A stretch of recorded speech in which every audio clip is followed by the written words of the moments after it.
And we're live. First episode of Real News Wednesday in a while. If you are new to the Real News Wednesday format, it's a show where we try to go 3 hours. We might only go 1 hour today, though, because we have limited people who are interested. If you decide that you want to come on Real News Wednesday, it's sort of like Bad Morning News, only anybody can show up, and it's a free-form discussion around topics rather than trying to hit as many stories as possible while still giving good perspective. But housekeeping out of the way, this is brought to you by Brave, the ad-resistant, tracker-resistant browsing experience. It's also brought to you by Cash App, the dollar and Bitcoin wallet that you can use with a Visa card. It's also brought to you by Liberty Mugs, mugs that you can use to consume fluid while also pissing off your coworkers. So before we get started with any of the stories, why don't y'all let us know who you are, where you can be found, and what you do. No particular order, so. Hey man, I'll go first. It's cool. I'm Gregory Spillane over on YouTube, and I also manage the Information War YouTube channel, and you can find me at Steam at Gregory Patrick. And yeah, between those two names, that's where I'm at all over the place. And you know, we're just a bunch of news hounds, man, just a bunch of junkies that can't stay off the internet and trying to, you know, they say triangulate the truth kind of stuff, just trying to figure out who's telling the truth in what areas kind of stuff. It's a good time, man.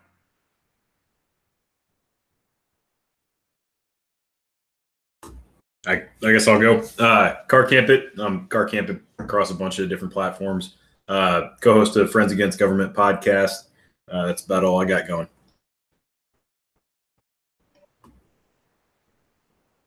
Hey guys, what's up? My name is Tim. I am the Paleo Libertarian on Twitter, and you can also catch me on the Sarcasm and Liberty live streams as one of the panel members on again, off again, and that's about it for now.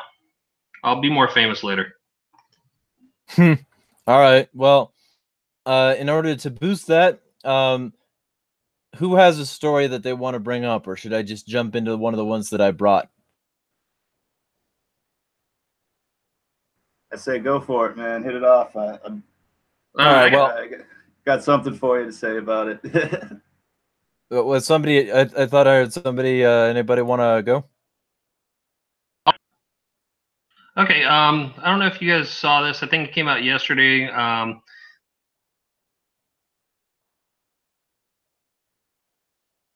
You went silent there for a bit.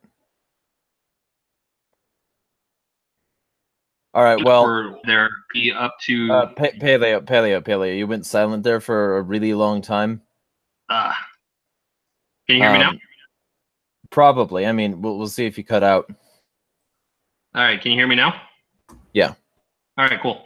So anyway, like I was saying, the pedophile priests in Pennsylvania, they had over 300 people who were accused, and a grand jury had over 400 people who they had investigated, but credible evidence that 301 of them had actually abused minors. They're saying right now there are over 1,000 victims, but they're saying that number could go up into the multiple thousands. My opinion on this is I don't know why it took them so long to catch these people. This isn't the first time this is not the last has happened. And there's a long-running history of the Catholic Church moving the priests from one parish to another once they were found out. So yeah, it's sort of like cops when they're found on a case of police brutality, they'll often just get rehired in another place after they're just disciplined at the previous. So that's pretty interesting. So yeah. Basically, they're doing this on a grand jury, and it's got 300 accused priests, and what are we looking at?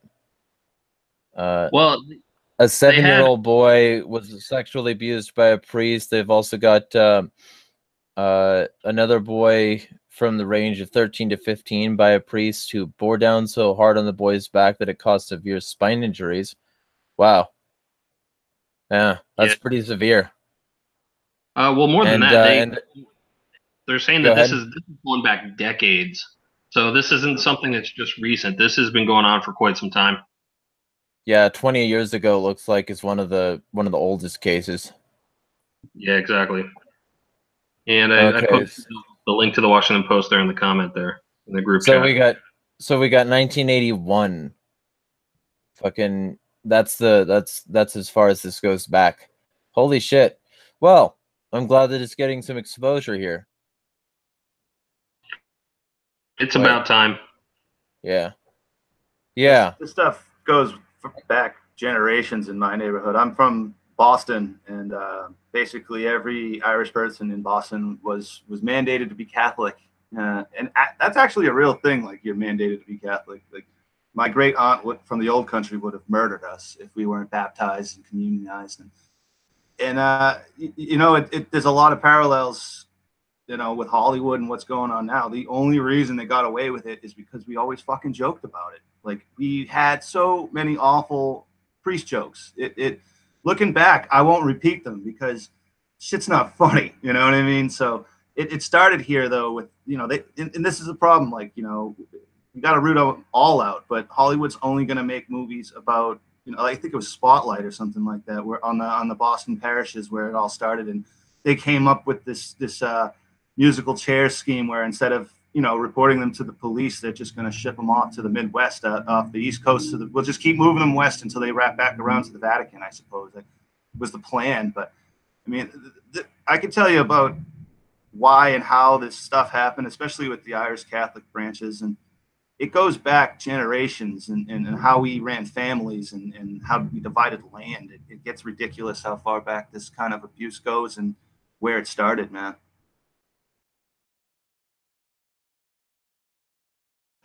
Yeah, I think it's kind of unsettling because of the fact that not only was it, like you said, joked about and people knew about it, but no one has done anything about it. And it's just a matter of, these people being in these authority positions where they've completely abused their authority, and it's just been allowed. And well, not to mention the fact that when they abuse their authority, they're doing it because they're sexually repressed by the things that they're teaching people not to do. And so they spend so much of their time thinking about other people's sex lives that, hey, they need to let it off. And they can't just do that anywhere. They've got a wife that'll fucking harass them about it or something else. And so they take advantage of little boys because fundamentally they become sick enough to think that, hey, just this once, it's okay. Yeah, not only that, but I also had this thought that maybe they chose little boys because of the possibility of little girls getting pregnant, and then they would definitely be found out. And so I think that's part. I believe honestly that's part of the reason why they chose little boys over little girls.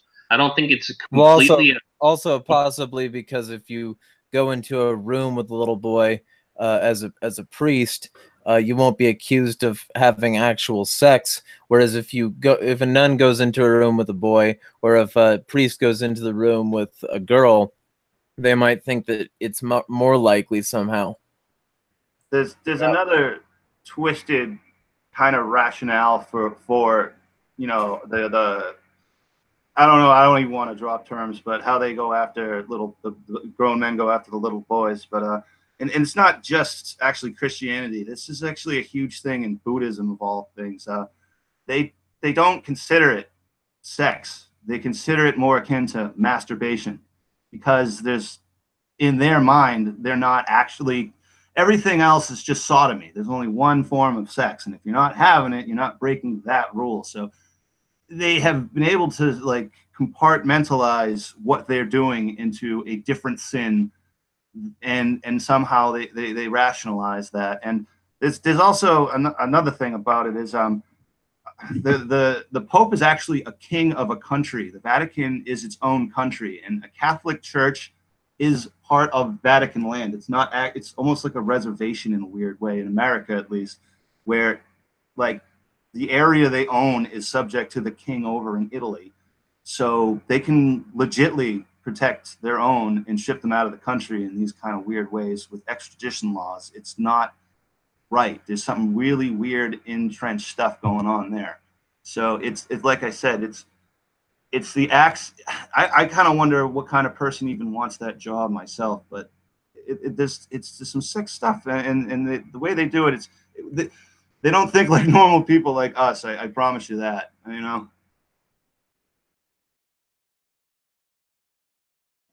Yeah, I agree, and I completely understand your point there. And personally, I think that one way to kind of get rid of some of the corruption that goes on within the Catholic Church, because it's just insanely corrupt, is to get rid of their tax exemption status as well and treat it like any other business, because it's more of a business than it is a religion at this point.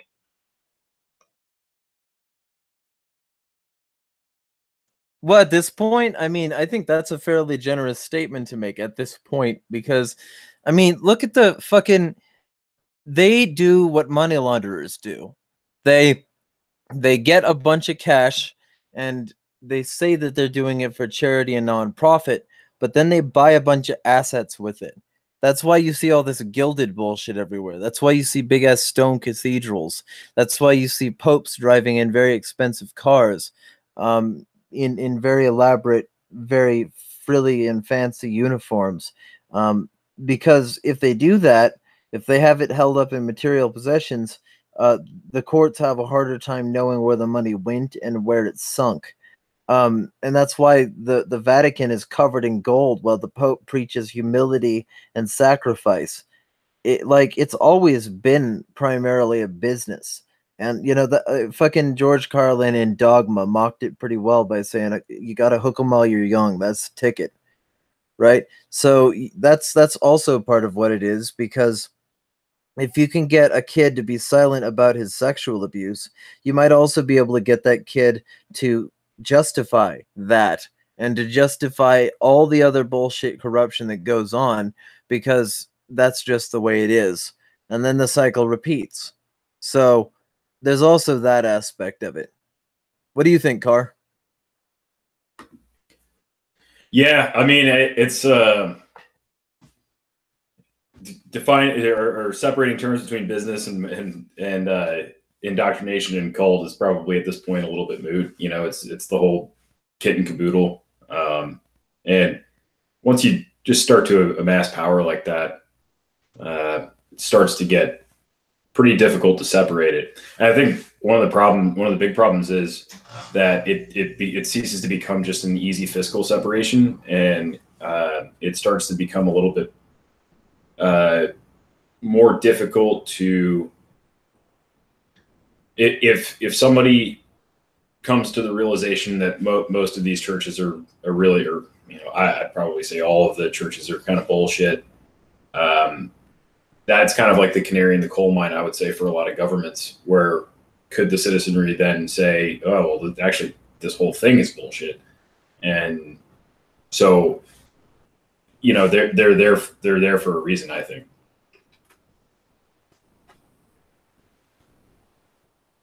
Anybody else got anything to say about that?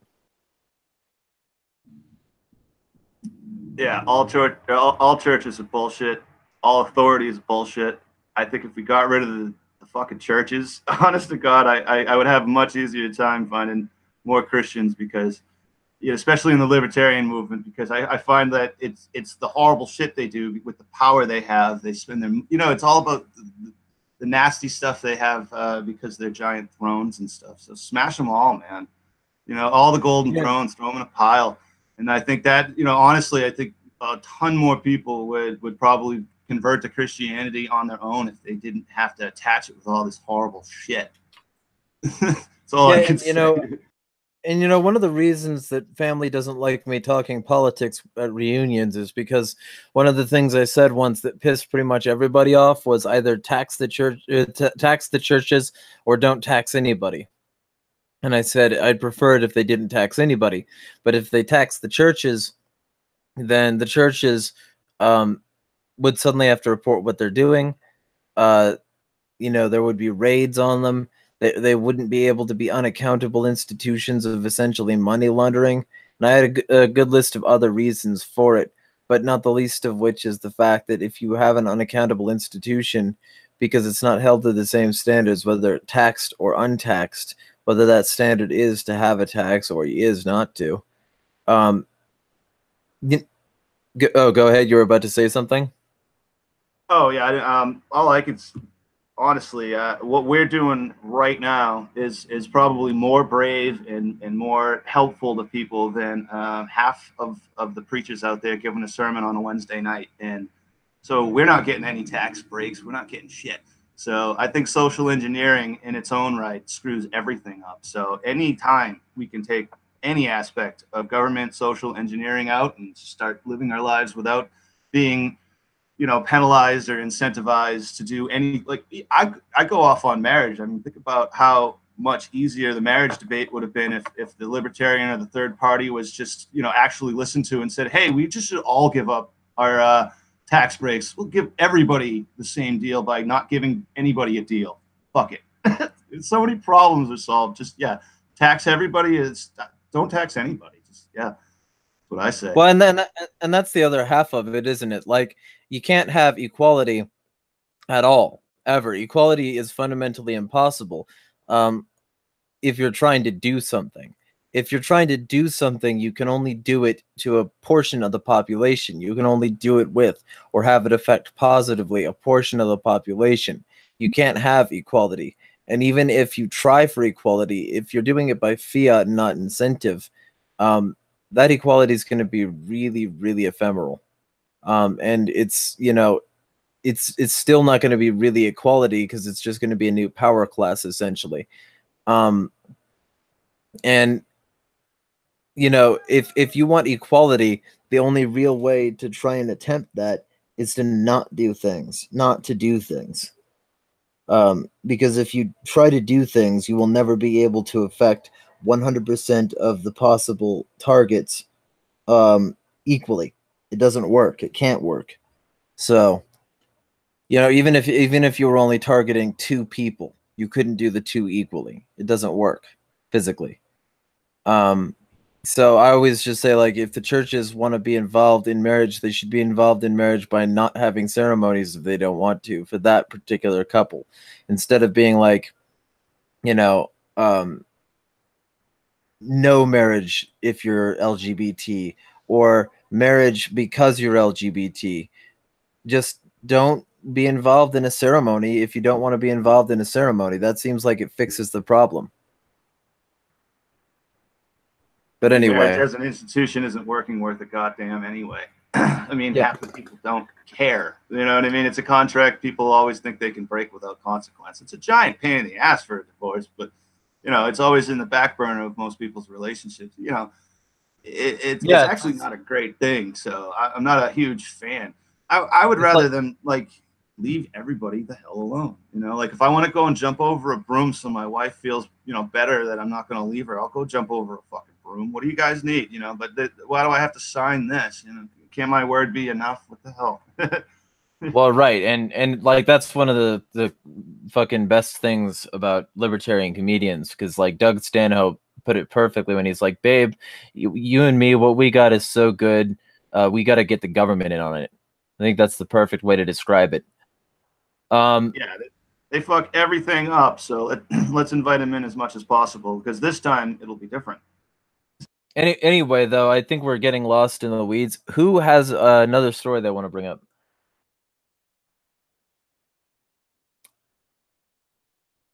I guess I'm just jumping into Al-Qinda then.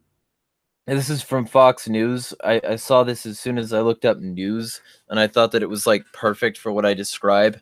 Al-Qinda returns. UN panel warns of new bin Laden threat. And it's like fucking...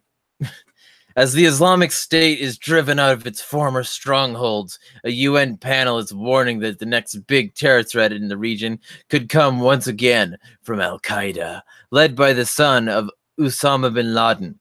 The report by UN experts delivered by the Security Council and released this week included startling findings about both terror networks. The report found that while ISIS had been defeated militarily in Iraq and most of Syria, it had rallied in early 2018, and it still had approximately 20 to 30,000 members in the 2 countries. Blah, blah, jingoism, xenophobia. The report found that Al-Qaeda is still a global network showing resilience, and it's stronger than ISIS in places like Somalia, Yemen, and South Asia, and its leadership in Iran has grown more prominent. Further, bin Laden's son, Hamza bin Laden, has continued to emerge as a leadership figure in Al-Qaeda. Al-Qaeda's leadership demonstrates strategic patience, and regional affiliates exercise good tactical judgment, embedding themselves in local issues and becoming players, it said. And it discusses basically how Hasma wants to get vengeance for the death of his father, which, of course, he does. I don't know how that's big. But, like, this whole article is just designed to say, Trump just defeated ISIS, but we still have Al-Qaeda to worry about. Fucking trash. But I wanted to get y'all's opinion on that, if you've heard of that, or generally what your impressions are right now.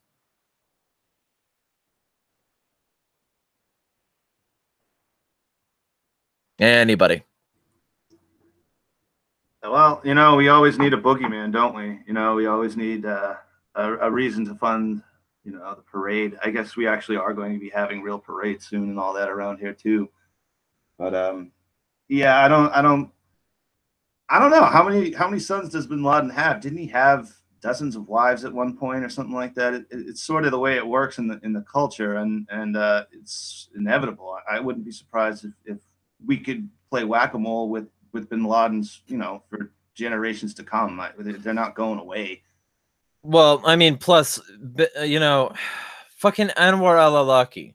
The reason he was involved in the way that he was because he was seeing how American foreign policy impacted local communities, and the Al-Qaeda, the new Al-Qaeda recruits liked what he was putting down, because he was saying effectively that the U.S. doesn't care about casualties. They don't care about blowback, and they don't care about civilian damage.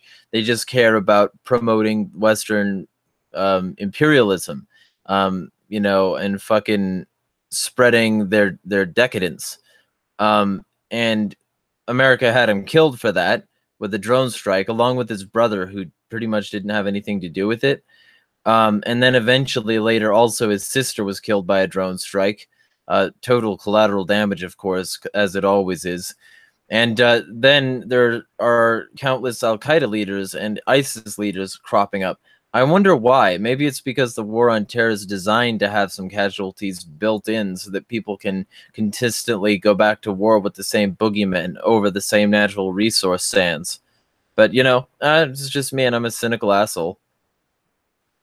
It's been a while, but I kind of remember a Ron Paul talking point about Al-Awlaki, and I think when we took him out with a drone strike, his son was actually killed too, and he was an American-born citizen who was like 13 years old, and it was like a big deal because he was known to be there. Like it wasn't an accident. Like, he's there. We have a picture. Should we go? And Obama said, "Yeah, go ahead, bomb him." So the president unilaterally ordered the death of an American with phone call. It was unprecedented that I know of. I think that was like a Ron Paul talking point. It's been a while, but that was something that struck me from the whole situation. Yeah, well, but see, and the thing involving that was that that I think they were brothers, Abdul Rahman and Anwar al-Awlaki. I believe that they were brothers, and one was 13 and one was like 17 or 18. But they were all in that same general boat. And they were all in a similar area, I think like outside a coffee shop.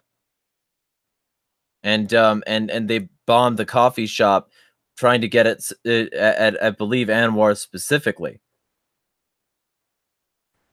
So I think that they're willing to wage war like that. I mean, I don't like the idea of you know, like I hear from, I'm not trying to be sympathizing with the enemy, but you're sitting there having coffee and you hear a plane overhead, you got to run inside because it could be a drone or some shit. And in what way was he an enemy? You know, I don't know. And in what way? He said the wrong things. He was a cleric, though. He was a preacher speaking the wrong religious doctrines. I wouldn't call that an enemy at all. Anyway, we do have another guest in here. Finian, why don't you introduce yourself, let people know where you can be found and what you do.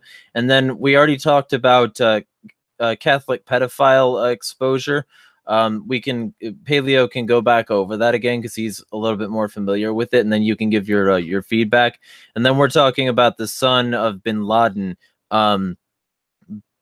possibly becoming a new Al-Qaeda leader and resurging the Al-Qaeda movement. Wow, I had not heard that about Tim Osman's son. That's news to me. Yeah, this is Finian. I'm on Steemit, same name, spelling that I'm on here as, and I'm also on MeWe these days and over at Minds. I'm trying to get away from Google. There was an error loading your app. I don't know if you guys could even still hear me. Hello? Hello? Yeah, I can hear you. Okay. Yeah, that was a weird error. Always errors with this place. Like I was about to say, I'm trying to get away from Google and Facebook and stuff. So main place people can find me these days is on MeWe and Steemit, and I'm a private investigator. And this pedo crap is one of the main reasons why I became a private investigator. So no matter how many enemies I make, I am anti-pedo, and I don't care if you're a pedo defender, then everything, within my power, I'm going to do to shut you down, basically. And so Paleo, why don't you re-go over that topic a little, and then once he gives his feedback, if there's any discussion that happens after that, I'll bring him up to speed on Al-Qaeda, and then I think you said you have to leave. So Yeah, how you doing, Finian? Yeah, basically, there was a story coming out of Pennsylvania this week that there were over 400 of being basically sexual predators and abusing the parishioners, and they decided to file charges on 301 of them. And it's just basically it comes down to another pedophile priest story. The victims go back decades. Right now, they're saying that there's over 1,000 victims of this right now, and that number could jump into the multi-thousands. So if you've heard the story before, then we're just rehashing it all over again because they found more of them. Yeah, I was actually watching the live feed today from CBNS or whatever the heck channel it was with Shapiro reporting on it.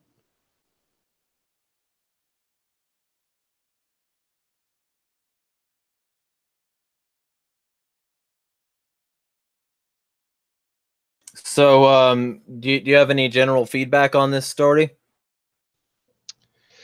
Yeah, I was in the live chat for that on Facebook, actually. That's where I was watching it. And my main response there is that parents need to stop trusting the safety of their children with strangers or people in positions of authority. And I even brought up Larkin Rose's book about the most dangerous superstition because he goes over authority and how it's a total myth. And a lot of these priests are doing what they're doing because parents falsely believe in this authority that the priests have, and they trust them. They trust them blindly. I mean, it goes on in other institutions too, like the Boy Scouts and schools. And, you've got coaches in schools, you've got Boy Scout troop leaders and the Boy Scouts, and it always is somebody in a supposed position of authority, which, like Larkin says, it's a myth. It doesn't even exist. Those people shouldn't have any authority over people, and they certainly shouldn't be protected by double standards or special protections. Right, yeah. Like we were talking about the fact that churches are businesses effectively, but they're not taxed. Like I was mentioning the fact that that the Catholic Church is covered in assets like gold and expensive real estate because it's a good way to sink money in without looking like you're making a profit. And that's why all these priests which preach like humility and giving have so much bling, It's because it's a racket.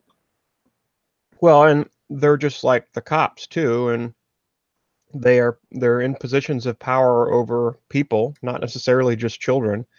And naturally, when you have a position of power over people, you draw in the predators. Because if you're a child predator, what better job for you to take than to be a Boy Scout leader or a cop or a priest? Yeah. Every time I hear from an authority figure that don't worry about it, we police our own, we take care of it, so we're as clean as a whistle, I do a double take, and I just want to say, yeah, bullshit. You're protecting your own, and you're not following. It is exactly what you said, a double standard. They can't. Who's going to police the police when the FBI is crooked and everybody else? But somebody has to. Like this whole. Well, and also, like you said, the Vatican's its own country. That does not help when you're dealing with a king. Yeah, and how do you? They have billions of dollars, and I'm sure that's what it is too. Like the Catholics in that area were giving to a campaign. That's something actually. Now that I think about it, I'm going to probably get on and write a damn article and do the whole journalism thing, because I want to know where those parishes were sending their campaign donations, and all these other things, because it's all a big web of nonsense. And that's, like I was saying earlier, it's like it stinks you can't separate the message from the authority, because a lot of people who are anti-authority would probably, actually benefit from what the damn churches are supposed to be doing. But, obviously they're doing the opposite. So it's horrifying. Right. Yeah. Yeah, I did this. I said this in the reply to today in that live feed. And by the way, in that live feed, some of the kids went to the police, and the police were like, "We don't want to hear about that. Get out of here." So, yeah. And then some people were like, "Oh, we need the government to help us." Like, how many people? Apparently, a vast majority don't understand. If these guys legitimately are separate, which I don't think they are entirely, they're all on the same team. Government and religions are two groups of authoritarians, tyrants, who want to rule over other people. So you can't expect one group of those people to help you, protect yourself from the other one. Well, and sometimes they're very specifically on the same team. Like in many places in the U.S. still, you can't even run for office if you don't say that you worship a god, and sometimes the god of a Bible, which means that you have to, disavow Hinduism, for instance. You can't be a Satanist. You have to be under some god that's traditional, and you have to swear an oath to faithfully execute blah blah. What were you about to say though, Paleo? Because I saw you on mute. Yeah, one thing that I've said many times, and I've had discussions about this, is my stance is that religion is a borderless government. And good way to look at it. If you look at it, then it actually is. So anyway, with that being said, guys, I got to run. I enjoyed my time here. I really appreciate you having me on again, Jeremiah. I hope to do this again once I can stay for a full stream. You can catch me tonight on the Sarcasm and Liberty live stream that begins at 9 o'clock, which means I've got 2 hours to finish up everything I got to do before then. Or you can follow me on Twitter at the Paleo Libertarian. I appreciate the time once again, guys, and I hope to talk to you again soon. And are you at the Paleo Libertarian? Because I think that might not be your tag, and people might not be able to find you. I am Paleo Libertarian at Bolder Than You. That's BOLDERTHANU on Twitter, or just look up Paleo Libertarian. You will see the Superman symbol, and that is me. Yeah. Hey, make sure to follow Car Campit, and Car Campit Information War, I think, has a Twitter, and also Finian has Liberty Pro PI, because that way you'll be able to stay in contact with the people here. Yeah, I just followed Paleo. Thanks. All right. Anyway, be well. All right. Thanks, guys. Talk to you later. And what do you think about all the stuff that's been said more recently, Car? Because then we'll jump into the Al-Qaeda stuff. Oh, man. I don't know how much I have to contribute for this particular arena, but yeah, I'd certainly chime in a little bit later with Al-Qaeda.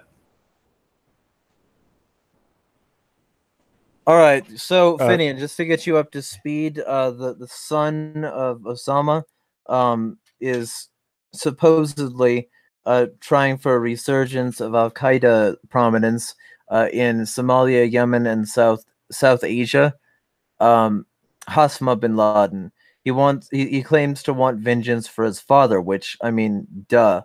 But on separate things, the article, because and I read it in a fucked up voice, because like I think that, oh man, the article is just so rally behind the flag that it's fucking dumb. Like it's on Fox News, and it starts off talking about how the Islamic State is driven out of its former strongholds, but now it's all talking about like how, well, Al-Qaeda is a threat again.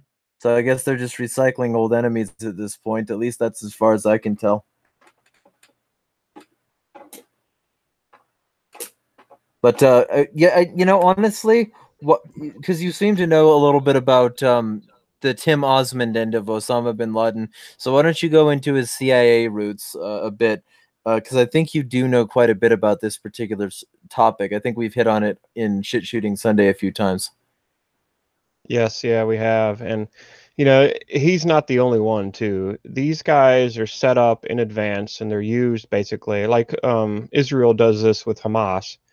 They basically, one side creates their opposition on purpose so that they have an excuse to, number one, trample people's rights.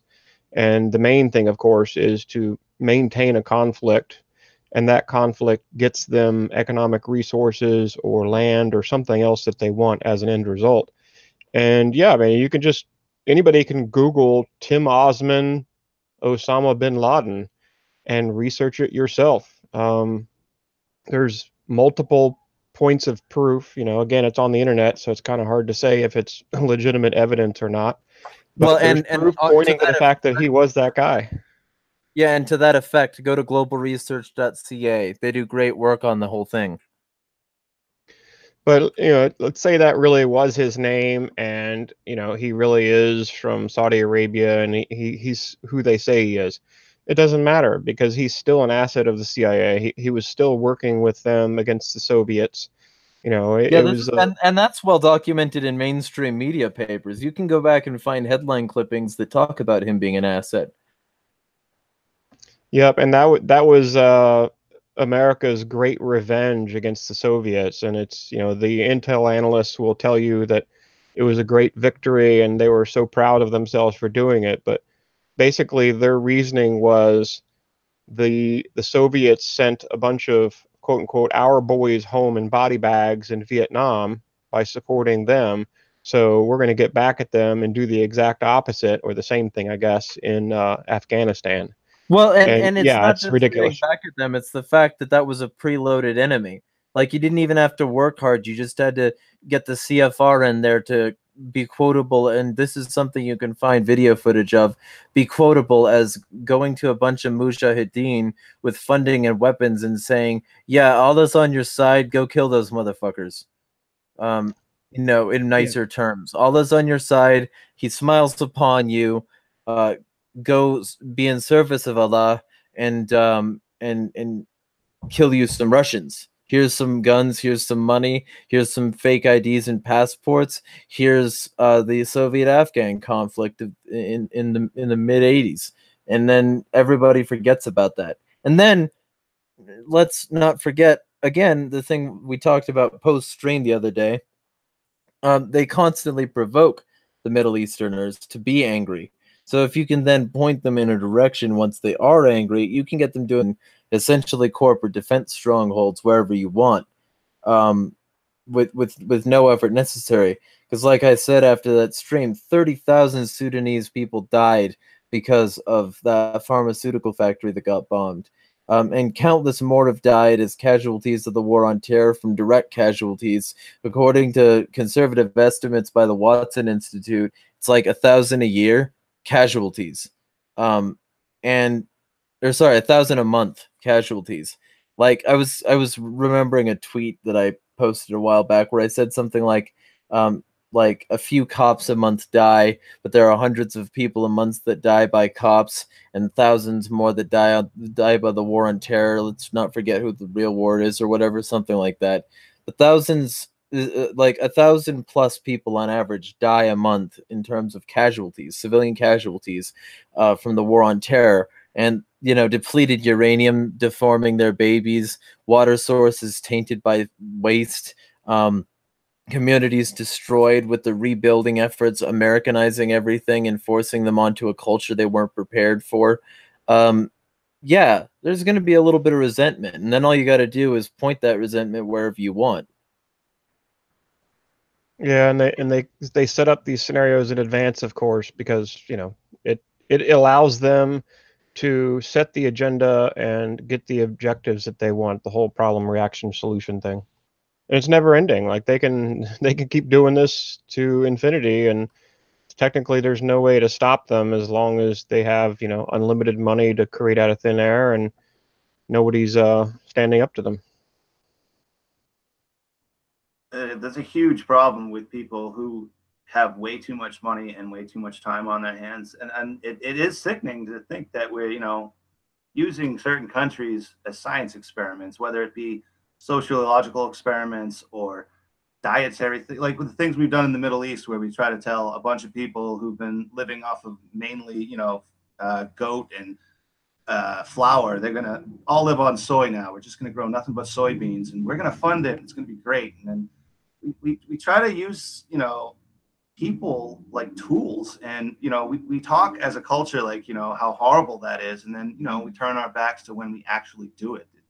It gets a little scary. The things in Sudan are amazing. You know, there's a lot of Sudanese people that live in my town because it's like the new Cambodia, that they just had to leave because, yeah, they're all getting bombed. So the fact that they came over here and want to be my friend is fucking amazing. But I can only imagine the people that stayed behind to fight. Like, it's sort of like when we moved across the West, like the only people that stayed behind were young men pissed off who either lost something or just wanted to fight. Those are the only ones left at this point. And we got to stop making that happen everywhere we go. It's getting to a point where it's embarrassing for sure. Well, right, and also like the pharmaceutical factory bombing in Sudan was Al-Shifa, and that happened during the Clinton presidency. This is old shit. This is like pre-9/11 shit.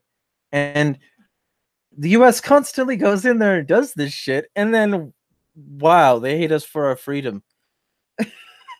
Like 10 times the people that died on 9/11 died in that pharmaceutical factory bombing, and they hate us for our freedom. Babies are born deformed and, you know, learning disabled and autistic, and they hate us for our freedom. And communities are leveled so that the US can profit off of the rebuilding efforts and prop up whatever dictator they want, playing kingmaker, and then kill that king whenever that king decides to do what they don't want them to, like Gaddafi did. And they hate us for our freedom. Yeah, and Saddam. And Saddam was an asset too. But anyway, like, okay, so just to bring you up to speed, Lupinit, we're talking about Al-Qaeda right now because Osama bin Laden's son is theoretically trying to get revenge for his father's death by rising up in the ranks of Al-Qaeda and becoming a leader just like his dad. And also there was a massive pedophile scandal in the Catholic Church in Pennsylvania. 300 priests were called to trial, and there are 1,000 or more victims. Well, for the first one, sounds like a very convenient kind of story, really, doesn't it? Bit of dynastic succession with terrorism. It just seems like almost something Hollywood would craft, doesn't it? Oh yeah, but no, Hollywood would never get involved in anything like that. Oh, of course not. No, they'd. And the people that take him out too in the future, they'll all die in a mysterious helicopter crash, and they'll bury him at sea just like his dad was, where nobody will ever see the body. No, yeah, and let's all ignore Snowden, who claimed that Osama bin Laden was somewhere like in Cuba or the Caribbean for the better part of the past 5 years, at least. Let's all forget the fact that we're going entirely based off of the SEAL team's stories, and we don't know that they didn't just take him and usher him out of the place so that they could pay him hush money. Mate, we don't know what the hell happened. And now all those guys are dead. Yeah. Somehow they all just ended up croaking. Whoops. You know, if anybody wants to have a good time after this, light up a bowl, fucking smoke some crack or some meth. I don't care what you do.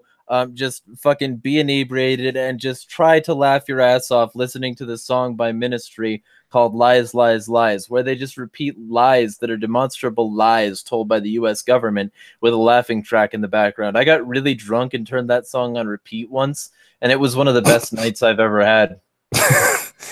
The most beautiful time of my life was when Ministry was popular, let me tell you. Many times with a black light in a basement and all that weird shit going on. But hell, it's probably good for a young mind to absorb that kind of stuff. You know, it certainly sculpted the man I am today, right? Yeah, well, Hey, I wish I Jeremiah. was younger when I did that. But what's up, Finian? I think I've brought it up on another stream in the past, but you guys have all seen the movie Restrepo, or have you? I I haven't, haven't but seen you Rest guys should. Repo now. You have mentioned it though. Yeah, it's worth watching just for the propaganda within it, just for the entertainment purposes.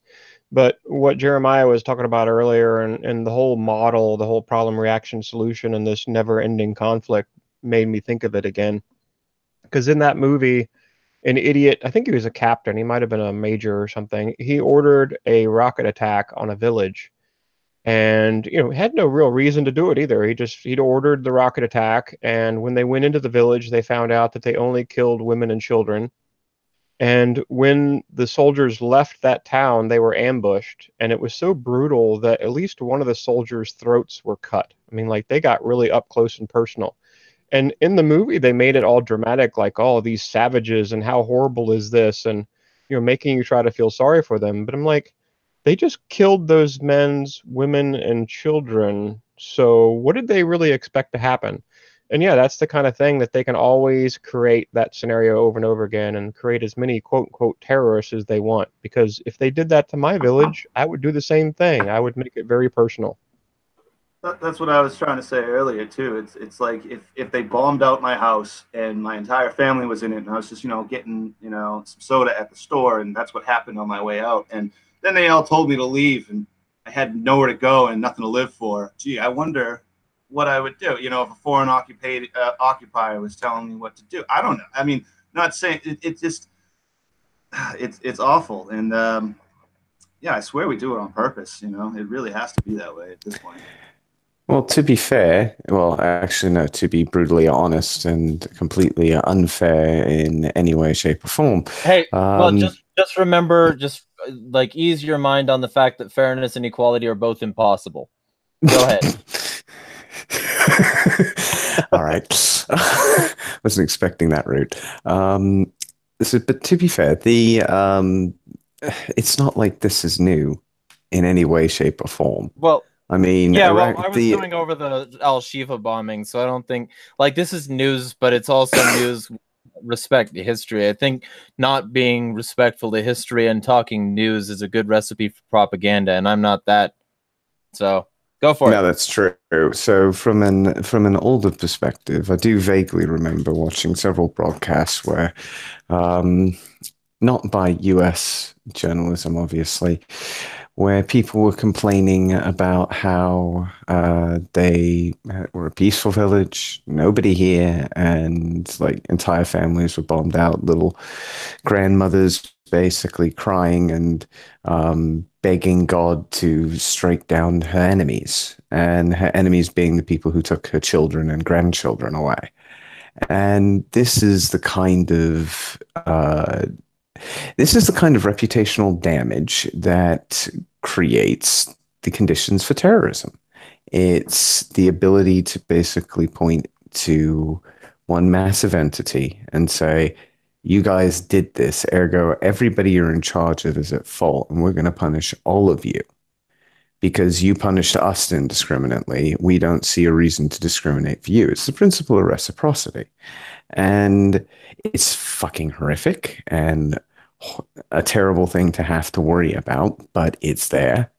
And it's something that we need to accept is there so that we can deal with the problem rather than just pretend it'll all go away if we bomb it enough. Right, and here's a quotable quote for all of you, because I know everybody's going to mind my videos at some point for something fun to poke fun at me at for the media press whores. But, how about this? How about the U.S. got off easy with 3,000 people killed in 9/11, and all of the hundreds of thousands of people killed overseas were not remotely martyred by that. So even if it wasn't even if it was the Middle East, even if it was like Muslim terrorists like they claimed it was and not some sort of inside job, even if you just compare the Al-Shifa bombing to 9/11, it's like the Al-Shifa bombing took 10 times more lives than 9/11, and that happened in a similar amount of time. You know, because he made them like die of disease. He bombed a pharmaceutical factory that was about to make the region somewhat self-sufficient under the guise of fucking WMDs. And then they, quote, didn't find any WMDs, whoops, in the region. And suddenly there's no medicine for 30,000 people who died. They died. This and you know, when I was in college, before I fucking dropped out like a loser, or you know, interpret that however you want, I impressed one of the teachers that was teaching there. One of the political science teachers. I believe he was a history teacher, because I was talking about the Sudanese pharmaceutical factory bombing, and he's Sudanese, and he was like, "Wow, you know about that?" And I'm like, "Yes, because I study how evil the U.S. government is." And he actually paused for a moment and thought about it. And he's like, "Yeah, you know what? You might have something there." Because I was talking about blowback. And I was talking about the fact that the U.S. government is evil. And I had written this entire paper up to prove that the U.S. government was responsible for things like, you know, whatever it's fighting, and constantly profited off of that. And he was fairly impressed by that.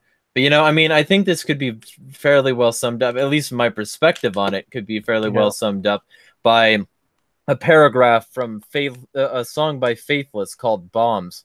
And that song has this verse in it. "One bomb, the whole block gone. Can't find my children, and dust covers the sun. Everywhere is noise, panic, and confusion. But to some, another fun day in Babylon. I'm gonna bury my wife and pick up my gun. My life is done, so now I'm gonna kill someone." I think that perfectly sums it up. Beautiful. You know, it's this really bold, man. Very bold to make the declaration. It's very good. You know, that's a hell of a thing. That got a good reaction, but I would say that all the regions that were bombing, and especially when it comes to chemical warfare, I do give them credit for a lot of the opium epidemic that's been just wrecking my city and lots of places I grew up. It's just, I can't, look, I lost half my friends to World of Warcraft and the other ones to heroin, you know, growing up. Yeah.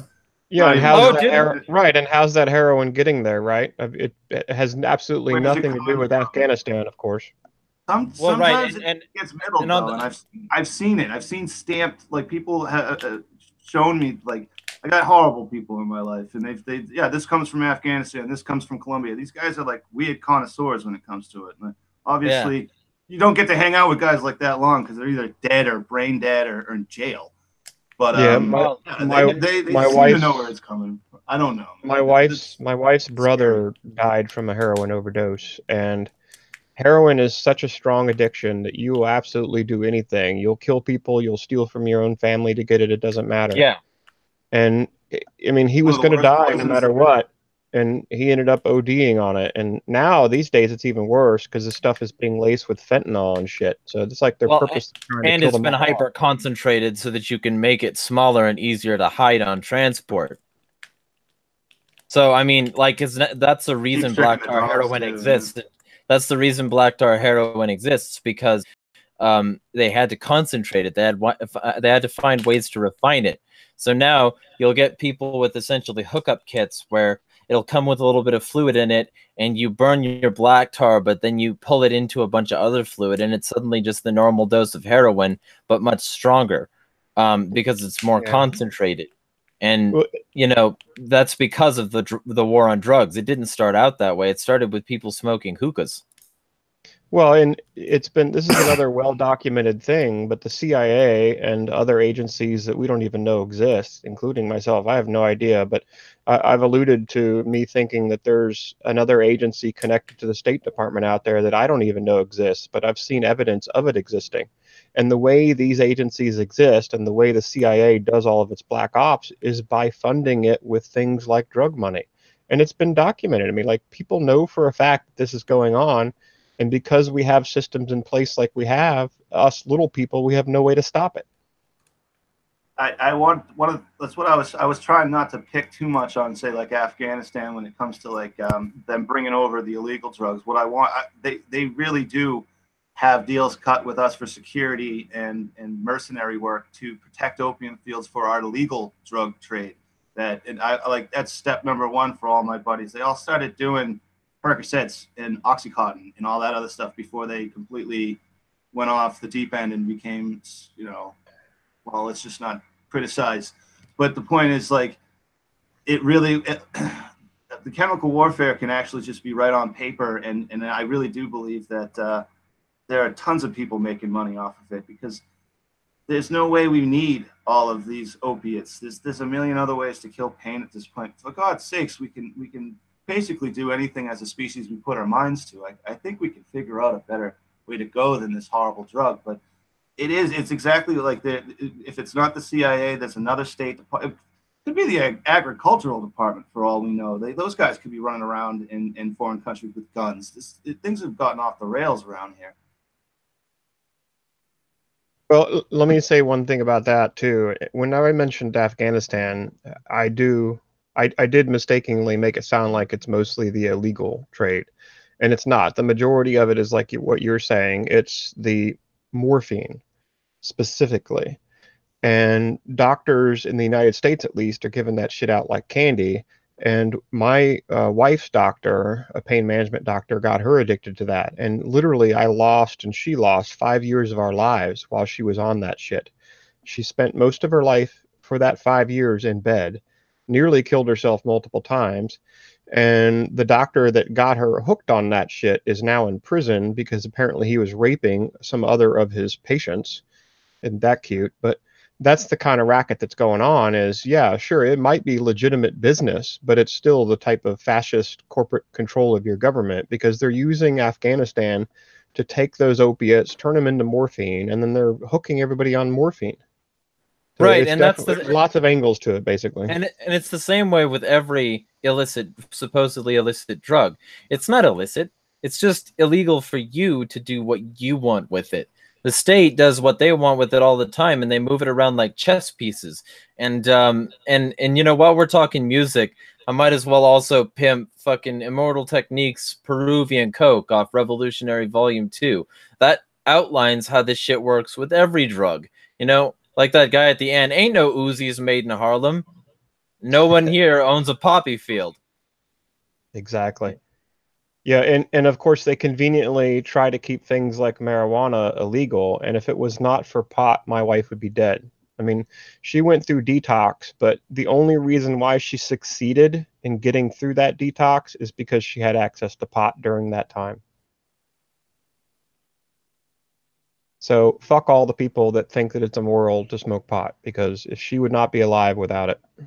Well, also because it's not their body, and they shouldn't be deciding the morality of other people doing whatever with their body that they want, even if it wasn't beneficial. But that's my personal take.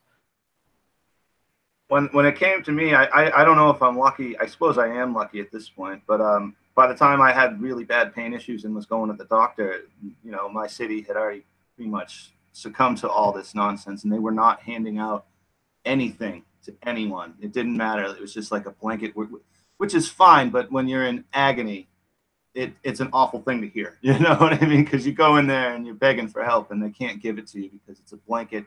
We're not doing it anymore. We're not doing it. We're putting up signs saying, like, you know, don't give to the homeless because it's killing people. It's getting that way.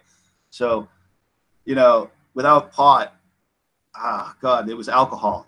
And alcohol is one of, it is, I guess, maybe the second worst way to kill pain, because it just makes you so sick all the time. And it also doesn't kill pain, and factually it does the opposite. It just makes you care less.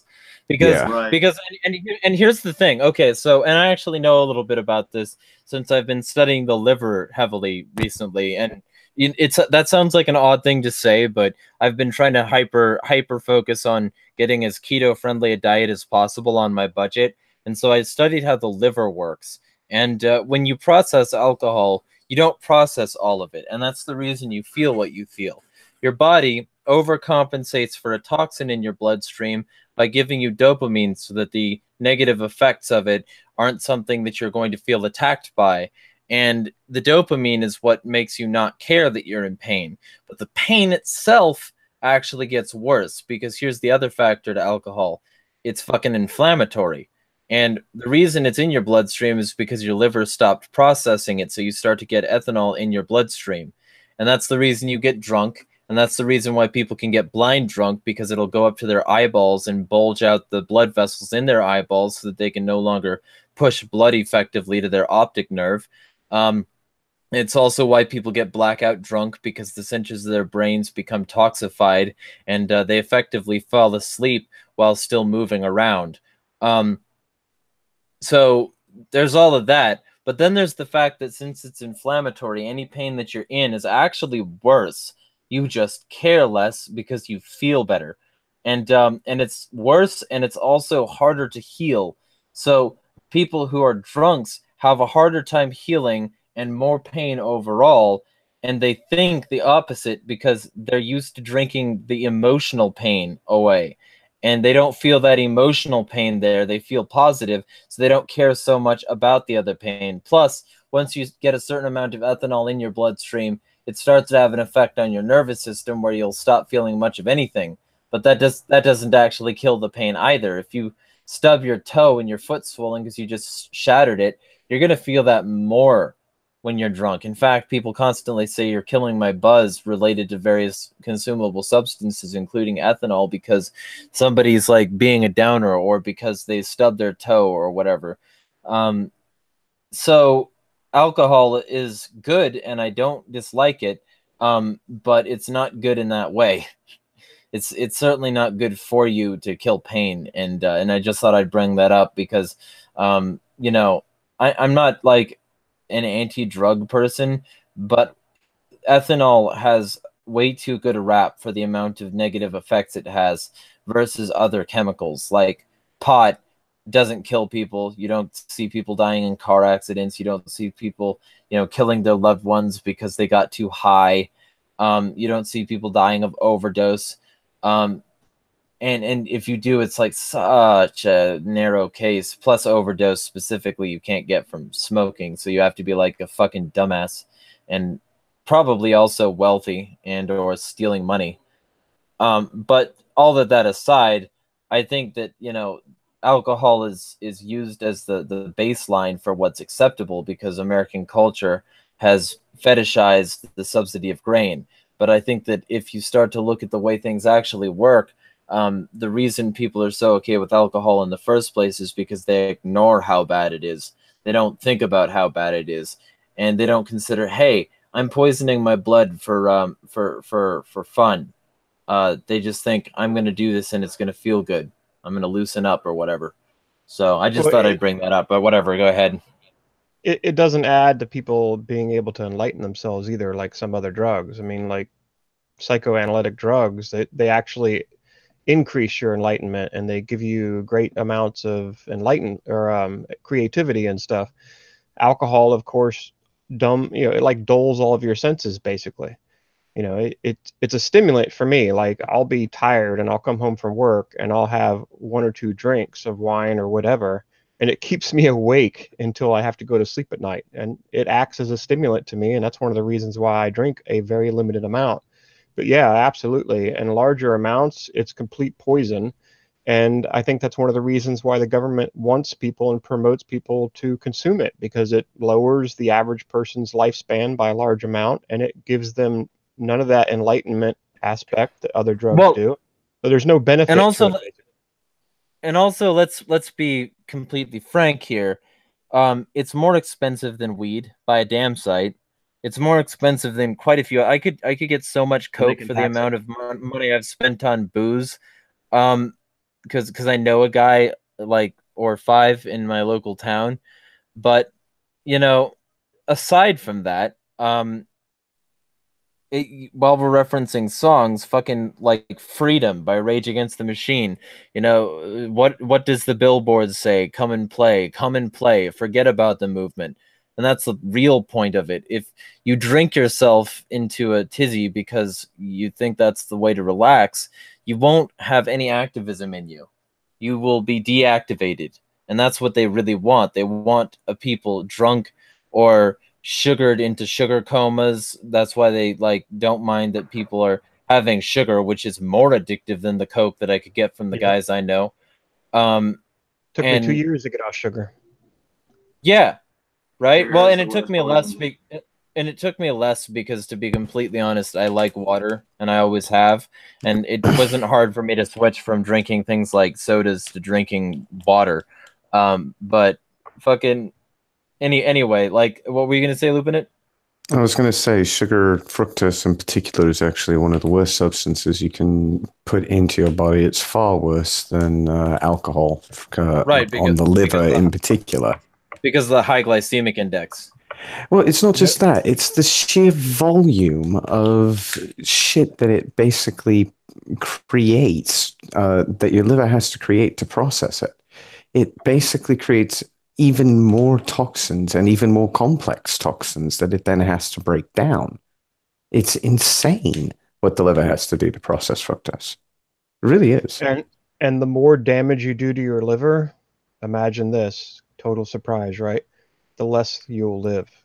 So the more damage you do to your liver over your life, the lower your lifespan is going to be. So yeah, no surprise there that they're promoting stuff that does a lot of damage to our livers. I gotta say one thing to remember about all these things too. What if it's the painkillers or the booze or anything? The depressant part of it is really an awful combination when somebody's ill or in chronic pain or something. We really do have to, like, pot is a great way to go up in a direction rather than down. And giving somebody a depressant who is already starting to lose hope because they're losing health, to me, is like a combination. When you see someone crawling into that hole, like, recognize it, and you know what I mean, give them a foot rub, for fuck's sake. Anything you can do, because that is a dangerous combination of treatment plans. And like I said, we absolutely know better, but we keep doing it over and over again. So it, like with me personally, my doctor didn't just prescribe tall boys, but they were a buck down the street, and everybody else was drinking them in the neighborhood, kind of thing. So.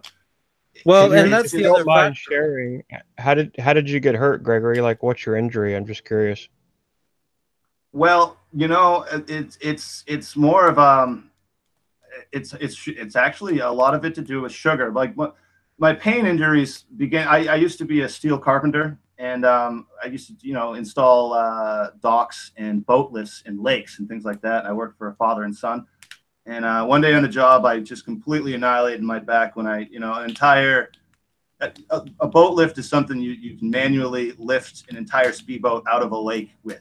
You know what I mean? It's huge. It's bigger than a speedboat. So we were hauling one out of a lake, and all the weight went onto my lower back, and I heard a crunch. Never been the same since. But then I decided to work more than it sounds like I've had a lot of jobs in very few years, because I used to work 120 hours a week, 2 jobs. I owned a business. I managed another one. It was nuts. So my stomach and all the abuse of not eating right and living on sugar and energy drinks and just shitty food in general, combined with, back injuries and the inflammation. And it was just one thing after another. And I'm a big, tough guy. So every time I just kept adding it to the list of shit that I could complain about, but don't, until I was like laid out. You know what I mean?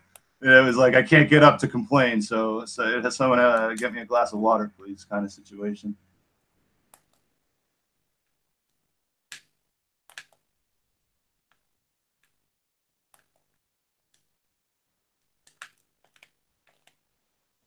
I figured you were going to respond to that. I thought Luke was going to say something. Oh, well, I could keep going. I was just like, it took years, like of figuring out, I kind of knew it was dietary, because, like, food became my number one enemy, but I'd been living off of Coca-Cola. I basically, I went from sports arena food to bar food to not being able to eat. I actually owned a bar and a restaurant, and, it was a little difficult to stay away from the sugar when you have Red Bull on tap and as much beer as you can drink, and some of it's going bad, so fuck it. You know what I mean? It was really not the easiest thing, and like I said, when your day starts at, I think my worst times was like Friday night. I would wake up at 6 a.m, go to my day job. I'd manage a security team for Comcast Northeast Division and the Army and the newspaper and the Peace Air Force Base, and couple other sites, and then I would come home, change, and go to my other job, and I'd do a metal show all night in 10 bar and cook.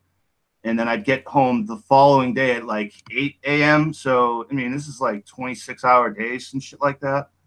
God, I don't do that anymore. I'm trying to do this. This is a little more fun.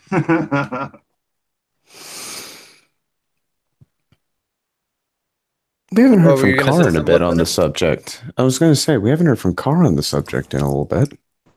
Or Oh, on diet, yeah, man.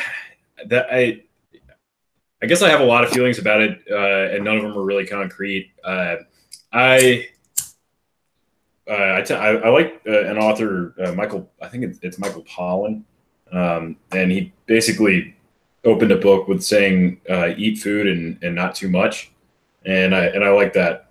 It seems like every 45 seconds, this is cancer, where it wasn't the 45 seconds earlier, and this is great, and that is now out, and this, and I've just kind of said, you know, I'm just going to eat food, like stay away from processed shit. I don't do sugar at all, just mostly because I don't have a palate for it, and I drink basically 3 liquids: water, coffee, and beer. And you know what? I'll just take my punches as they come, and that's that. yeah, you know, that's why I've been studying the liver, because the keto diet is a liver-based diet. What you do is instead of being insulinogenic, you try to be ketogenic. And what the ketogenesis is it's trying to get your body to eat up all the carbs that it has and primarily live on the energy is stored in fat. And so you consume fat and you lose fat. And I thought that was an interesting concept. So I looked into it. And apparently it's sort of like testosterone and cortisol, where testosterone is anabolic to cortisol, and cortisol is catabolic to testosterone is catabolic to cortisol, and cortisol is catabolic to testosterone. And what that means is that if you have more of one, the other is suppressed. And it's apparently very similar with ketones and insulin. So the more insulin you have and the less ketones you have, the more sugars your body is going to process into fat. And so that's what happens when you have a whole lot of sugars and like carbs, especially the more processed, higher glycemic index carbohydrates. Like, for instance, you could, instead of getting CNH sugar by the brick, you could get fucking agave syrup in a bottle and just put a tiny bit of that on it, and it would sweeten the whole thing. And that's a lower glycemic index sugar. It's still sugar, but it's better for you. Yeah, my And it kids won't have as much ketchup with agave in it. insulinegenesis. Yeah. And it's not as insulinogenic that way. And then the ketogenesis that comes off of that is that your body, when it stops having enough carbs to digest for energy, it starts to produce large amounts of ketones. Now, if you have too many ketones and too little anything else, you can go into ketoacidosis, where the ketones don't process out of the bloodstream and it becomes a toxin itself. So you want to be careful. What? I've had that happen on the Atkins diet. I've been there. Yep. And so you don't want to do it too much, but you do want to try and have enough ketones that your body can start digesting consumed fat for energy, rather than storing more fat because you had too many carbs. That's the point of the keto diet, and that's why I've been researching the liver a lot. Well, it gets back to what I was saying earlier, too. The more damage you do to your liver, the less lifespan you have. So it sounds like the keto diet, you probably know more about this than me, but it sounds like it does less damage to your liver. I was going to say, you guys it definitely does. make sure you watch out for those. Anything that comes in a bottle that says it's going to kill pain, like aspirin, Excedrin, any of those things. Oh, yeah. They are reevaluating the label basically to say that any amount that you will actually benefit from is absolutely poisonous for your liver. So, you know, it's going to be like, which is why you don't want to do it regularly. That's the point of that. Like, you don't want to have it. Yeah, like, well, and that's the thing. I have this bottle of ibuprofen that expires on the 19th year. And it expires basically in a what would that be? Fucking, at this point, that would be 8 months. This expires, and I've had it for about a year or two now, and it came with 500 coated tablets, and it's still about half full because I only take it when I have a severe headache. And when I have the other headaches, I don't take anything at all. I just drink a lot of water and go for walks and shit. And that's what people don't do. They want that instant relief, that instant gratification. They want that phone game feeling where they take the pill and then the pain goes away. No matter how much the pain is, no matter what the pain is or where the pain is or why the pain is, they won't consider that. They'll just take the pill and think, hey, I'm fine now. Oh yeah, that's what I was gonna say, man. It just when you think you're doing the fine, upstanding citizen thing to do is just take aspirin and then pretend it's not happening and just go to work and keep shoveling snow, whatever it is. Well, probably not where you're at, but around here you just shovel snow if your back's in 10 pieces, whatever. Everybody's doing it, kind of thing. But it doesn't make you a hero, and that stuff stops working so fast. One pill was 2 pills, and you don't get any fun out of it. You just chewing these nasty pills and you have an awful taste in the back of your mouth. Like within a couple of months, it doesn't work at all. So then again, you're starting to look around. Well, now I'm in pain still. I didn't actually fix the problem. I didn't change my diet. I didn't do any exercise. I didn't do anything. Especially if your tolerance increases. It increases so fast too. It's because the second you can start moving around, especially with back problems, the second you can start moving around, you do it, man. You've been waiting to take a walk for however long you've been laid out. So, that you don't help yourself out by ignoring the pain and pretending like it's going to get better. But yeah, but sooner or later, if you think you're on a small aspirin regimen or any regimen, you'll be 6 months. You'll be looking for anything else that'll actually kill the pain or help or combine with it. And God, your liver is going to. There's no coming back from that. Like with me, there's no going and drinking casually. Like if I drink, I hallucinate. It's not like I get drunk anymore. My body's just like wants to throw up. It's not fun. All the fun's gone. It's not even. It's like more of an allergic reaction than a good time. It's not a party. So there's no going back once you trash your body. That's for damn sure. I mean, I suppose like over years and years, but that's what I mean. There's no casual drinking anymore. There's no, I suppose champagne on New Year's might not be the worst thing if you're trying to repair your body, but it takes forever. And yeah, like you said, you got to take certain things and really start knowing the science behind it. It becomes like a hobby almost. Yeah, and on that level, like fucking I made a joke post this morning, which is I was mocking the fact that all these fucking right-wing blowhards crying about socialism in Venezuela having failed and Venezuela being over, like Fox News said. I made a post that said it's going to be pretty funny when and this was a joke post, like I didn't actually mean it's going to be funny, but I said it's going to be funny when the dollar collapses and America is plunged into collapse, and they can't use small countries as their whipping boys anymore. And I said I said that, and somebody said that I had like been hitting the what did they say? The doobie, something like that. They had said that I saw that thread. Yeah, he was saying you were too high, smoking too much pot. Yeah, he used one of the old terms for it though. I forget what he used. He said that I was right. He said that I was hitting the dope too hard, and I told him I've been sober, with reference to any sort of like recreational drug in terms of like fucking anything but caffeine. In terms of regular usage, been sober for like 2 or 3 years now, and he blocked me not too long later, because fucking somebody assumes that you're just like in the worst state if you're stoned. Like he would have done better to assume I was drunk, but fucking whatever. Separate issue. Anyway, while Lupin builds his house, anybody have anything else? Sorry about that. It's this chair. It makes a bit of noise. Yeah. Well, but actually, Lupin, you seemed like you wanted to say something on that subject before we move on to the next thing. I was actually going to say, I was wondering if we were going to move on to the pedo scandals Oh, that you we mentioned. already sort of covered those, but Yeah, I fair guess, enough. but I guess Finian can go slightly back over them. Basically, like 300 accused priests with over like 1,000 victims in Pennsylvania alone. Yeah, So it looks like a grand jury. my main frustration with it is, yeah, and I was in the live stream on Facebook of that video, and everyone's like, oh my god, this is so horrible. It's kind of sad to me, because the main thing that I take away from it is the people's shock that this is actually happening kind of depresses me, because it's like, really, you don't think this has been going on for, and some people would say, oh, this has been going on for decades. It's like, no, it's been going on for thousands of years. I mean, it's been going on for a long time. Yeah, so don't act Depending on your surprised. source.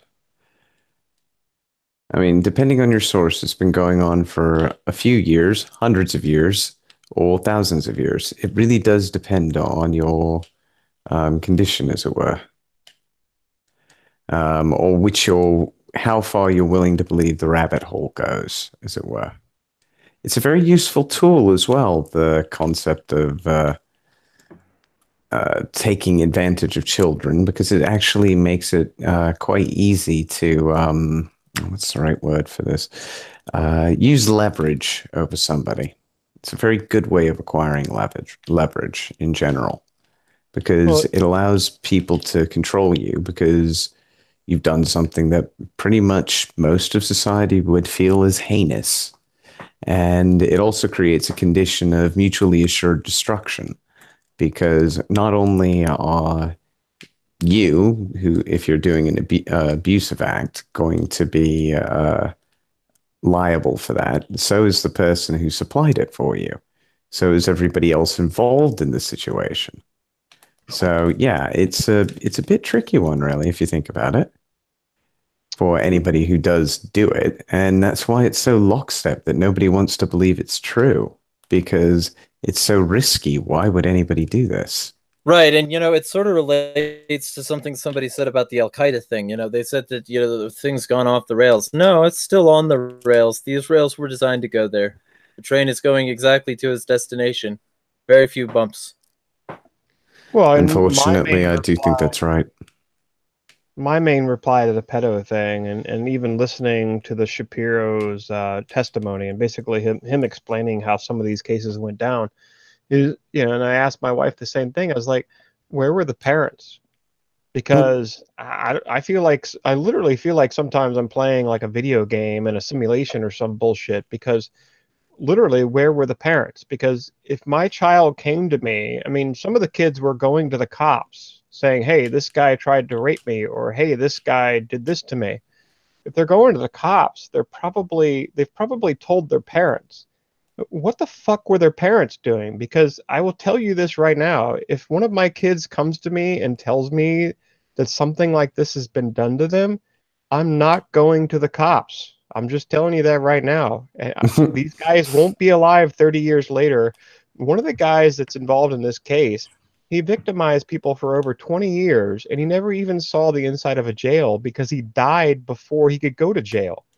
Fuck that. That dude would be dead way before then. I don't understand how these people are alive. Because if something like that happened to my kid, I'm not going to a position of authority to ask for help. I'm going to take care of it myself.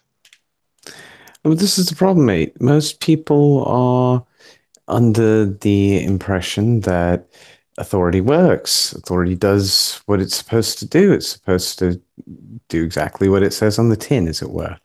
But unfortunately, it doesn't actually work that way.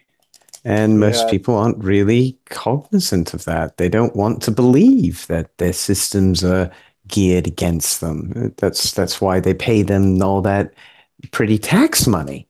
And they don't want to believe any of this stuff. It's confirmation bias. Yeah, I actually replied in the live chat feed. I was like, the solution is that people need to stop believing in authority. The whole Larkin Rose, the greatest superstition again. Because that really is like what you're saying. That's what it is. They think, oh, someone's going to come save me, or, oh, I need to go through the system because they'll protect me. It's like, no, they won't. The Well, system and is part of the problem, and they're allies with the fucking Catholic priests and the Catholic Church that's allowing their priests to get away with this. And They're it's not on not your just a side. matter of not believing in authority, it's a matter of giving yourself the authority to deal with the problem yourself, because lead is the solution here. These people shouldn't be alive to do what they do and perpetuate the system, and they should be afraid to do so. They shouldn't feel like they can just be shipped around like we were discussing earlier. Just food for thought, which is interesting, is like you hear Christians say, "What would Jesus do?" all the time, and Jesus Cut would them fuck down with kids. swords. well, here's what I'm saying is like it's a common misconception that he got arrested for shooting his mouth off. He didn't. He was shooting his mouth off ever since he was a kid. He got arrested because he was tired of the temple charging people for holy water, which was nothing more than just sanitized boiled water that you could, cure leprosy with by taking a hot bath. They were hiding all these things, and they were the money changers, sort of like America. How if you want oil, you got to buy it in American money. It's like, all right, if you want the holy food, you got to buy it with our money, and we have a 10% cut and all this other bullshit. So exactly that. He went down to the church and busted up the money changers and kicked everybody's ass that he could, and he got nailed to a fucking cross for it. You know what I mean? What would Jesus do? He'd get pissed off and go kick their ass and wouldn't care what happened to him after the fact because, yeah, it's enough is enough. You know what I mean? So what would he do? He'd do that. And so what if you get nailed to a board? That's, I guess, half the fun of the club. What else can you say? Yeah, and while we're talking music, because I brought up a lot of songs, just go home and build a playlist of all of them because I've given you enough. Fucking, just go check Throw out some Skunk. Tool in there. Well, I mean, yeah, but Skunk Annis is selling Jesus is relatively good for this. I personally, every time I try and think of like something to do with the state being malfeasant and everything else, I think of the Tool song "Intention," which it's to do with sort of the core of action, as it were, by will alone. Things are done. It doesn't. You can have a rock, and that could make a house, or it could make something far more violent. You can have a fire, and that can provide warmth and light and guidance to home, or it can be used to burn your heretics. It's all will that determines what is and what is not. And a lot of people, I think, really don't appreciate that properly, as it were. Because well, of course, that's because they've had their will stripped from them by people who tell them not to think about things and put things on autopilot. Yeah, that's pretty much fairly safe, fairly concise and accurate assessment there, mate. Well, anytime anybody says you're too much of a news junkie, what are you doing with that hobby? It's like, it's not a hobby anymore. You can point to stuff like this and be like, yeah, that's what it's all about, man. And I don't even call myself a news junkie. I just need to know this stuff because I've talked too much shit on corporations for a corporate job anyway. But let's get on to the Alex Jones situation. I want to get everybody's take before we move on with any points, because I wanted to discuss this since it's been a while since we've had Real News Wednesday. It's been a while since there's been enough interest for it, to be honest.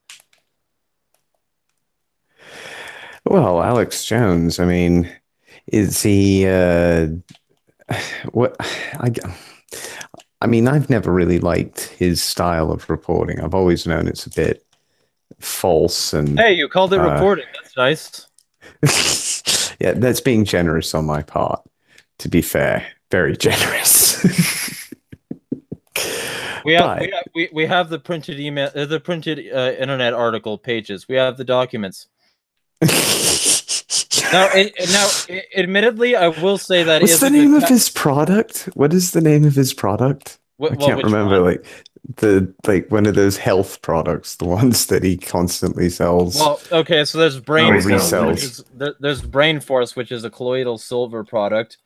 It starts with Super, I think. There's Super Blue, which is a toothpaste. No, it's a supplement. Super Male Vitality, which That's is the one. Well, there's something to all of these, but like being completely reasonable, they're overpriced on his site because it's designed to support him. So they're reasonable, but you could get them from the same source for cheaper.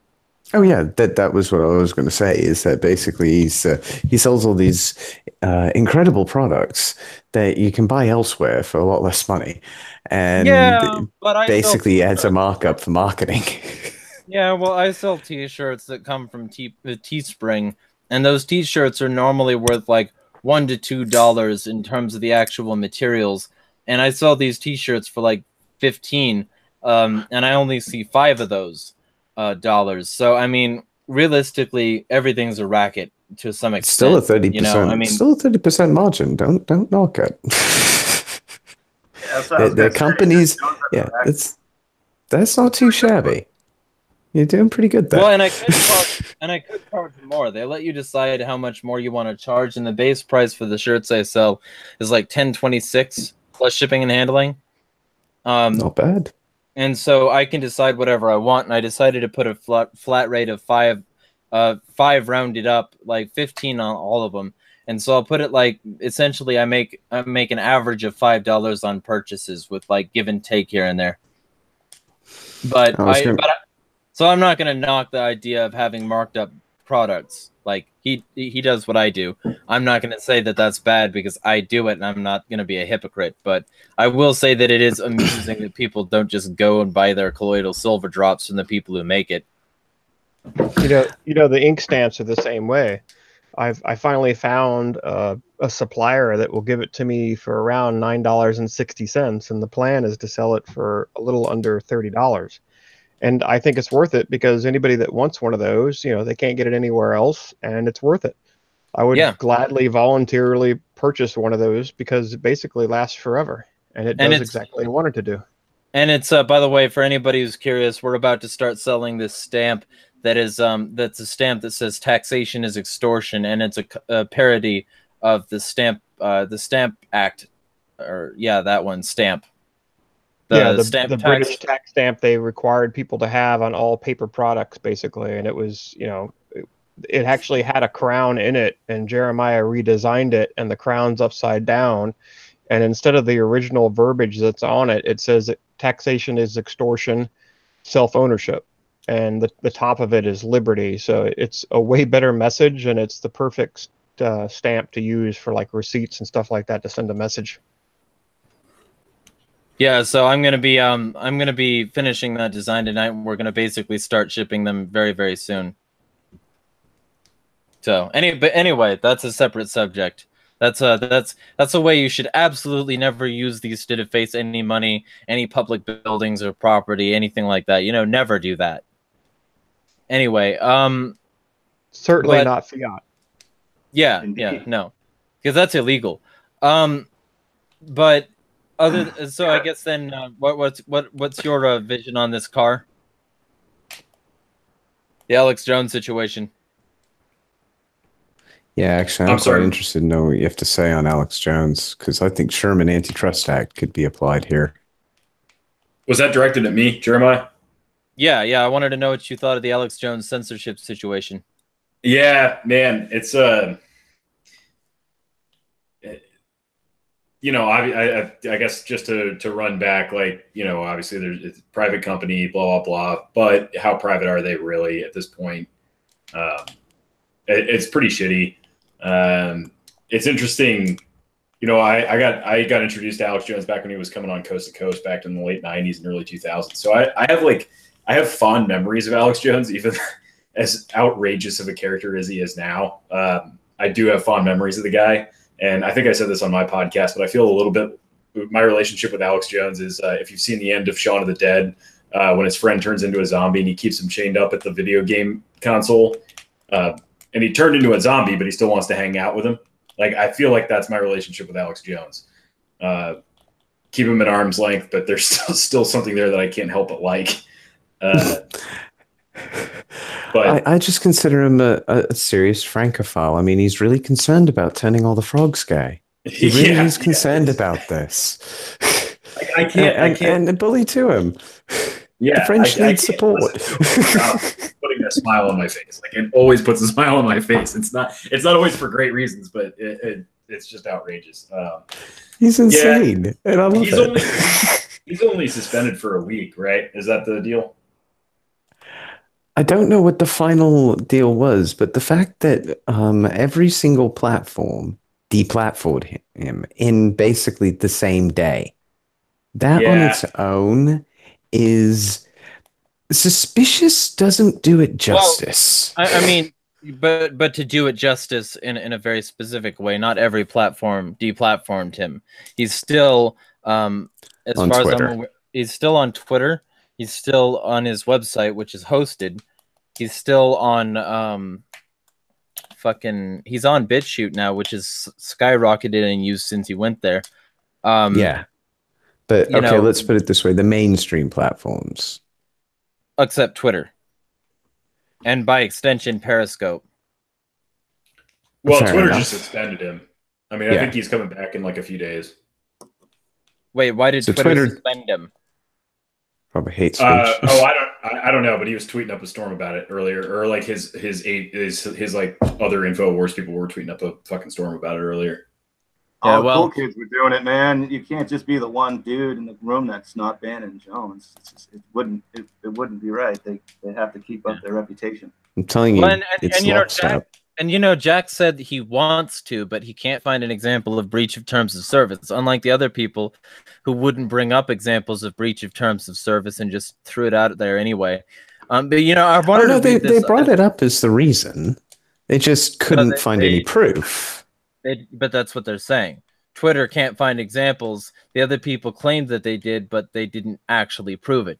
They didn't show any bullying. They never didn't show any threatening. They didn't show any harassment. Nothing. But let me just read a little bit of this article. This is from the freethoughtproject.com. And this is sort of an editorialized piece, but Facebook bans InfoWars as rapper who posted child porn on Instagram keeps his account. As Facebook targets pages for removal who post politically charged content, a rapper who used their platform to upload child porn is reaching millions. As the Free Thought Project pointed out last week, concerted effort by multiple social media companies and tech giants was formed to remove Alex Jones from their platforms. These platforms, including Facebook, claims Jones' rhetoric violated their terms of service, so they effectively eradicated his audience on social media. As TFTP reported, Jones published his anti-Muslim rhetoric plays right along with the two-party paradigm and serves as little more than a cheerleader for the current president, all while stoking divide all the way along.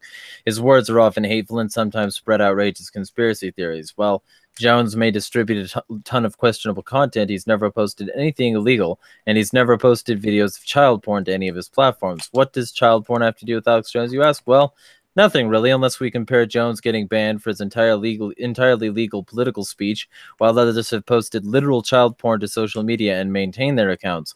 For those who may be unfamiliar, rapper Daniel Hernandez, aka Tekashi 6ix9ine, is facing three years in prison for uploading videos to Instagram of he and a friend having sexual contact with a naked 13-year-old girl.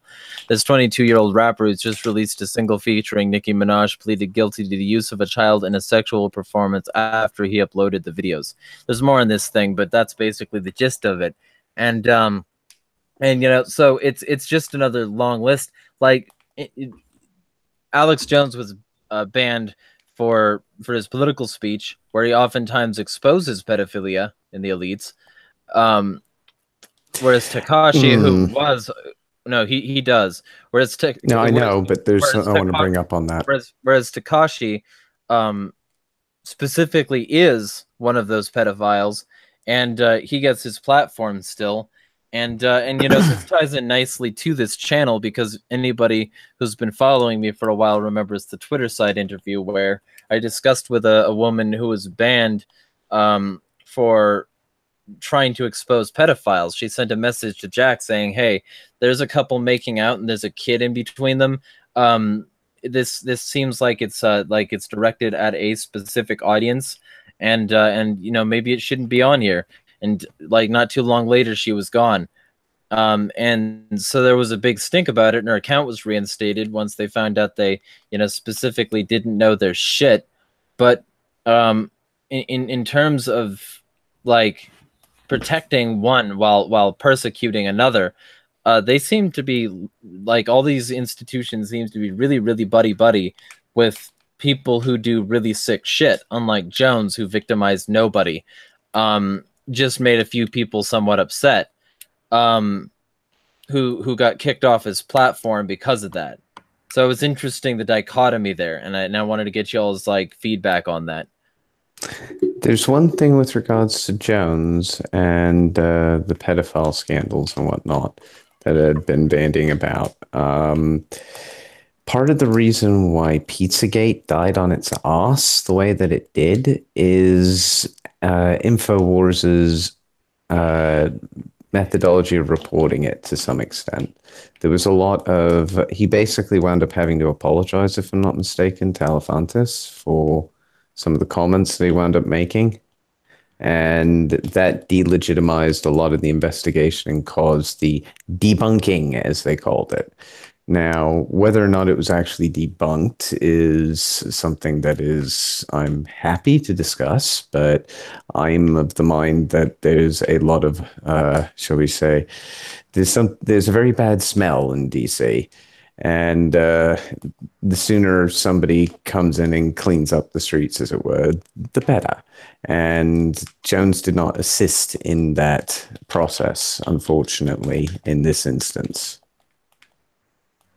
Well, I can say a lot about the Alex Jones InfoWars banning. You know, I mean, been pretty much on top of that one for sure. But to me, there's no need to defend the guy, really. Like, the accusations against him that he was hateful is, like, you know, number one. And yeah, he really was. He really was, and he still is. But it's funny to me because I feel like the people who say there's zero hate in my heart are the ones that are like screaming in the streets at the sky and punching random people and freaking out all the time. So, you know, a guy like Alex Jones, who actually has, you know, a direction for his hate towards pedophiles and people who hurt children, I'm okay with that. I kind of direct my hate the same way. I mean, I have, you know, love and hate and the full range of human emotions myself. I don't deny it. I don't think a person who says they don't feel a certain feeling is a more human. I think they're sort of less, you know what I mean? So when it comes to, it's like, you know, does he hate people who mow down, you know, random strangers on the sidewalk? Yeah, I kind of hate those guys too, you know. And if you get banned for I don't know what it seems strange. Like, are they trying to, who's reprogramming us to not feel that one certain emotion, and how well is that working out is my question. I don't know if it's just if it's a personal thing, but yeah, of course I have hate in my heart for god awful, disgusting, you know, pederasts. Yeah, sure, yeah, I'm going to admit to that all day. You know, you can ban me from, well, I mean, from that, my mind about it all if you want, but it's not going to work too well. Well, I mean, from that same Rage Against the Machine song I talked about earlier, it said anger is a gift. And if you start to use your anger in targeted ways, like, it's not an anger problem, it's an anger solution. Yeah, I always make the argument. Put a bridle on it and direct it. You know, it's like, you know, break it like a wild horse and recognize it's there and actually utilize it for something positive rather than be that guy who's at a rally just kicking somebody who's already down because the group's telling you that's the thing to do with your emotions. You know, it's the only way you can let them out, I guess. Certain places will certainly preach that message. They bottle it up until they're literally burning things down, and it's quite an unhealthy cycle. I was going to say, because you're absolutely right on that front. The idea that hate is inherently bad is flawed.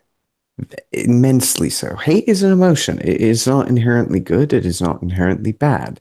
There are acceptable things that one can hate: taxation, murder, theft. I'm sorry, I repeated myself there. Any a number of the mal-inse kinds of crimes that exist out there, you could consider things that you could hate. You should hate rapists. You should hate murderers. You should hate people who abuse other people or abuse their power because they are inherently unjust.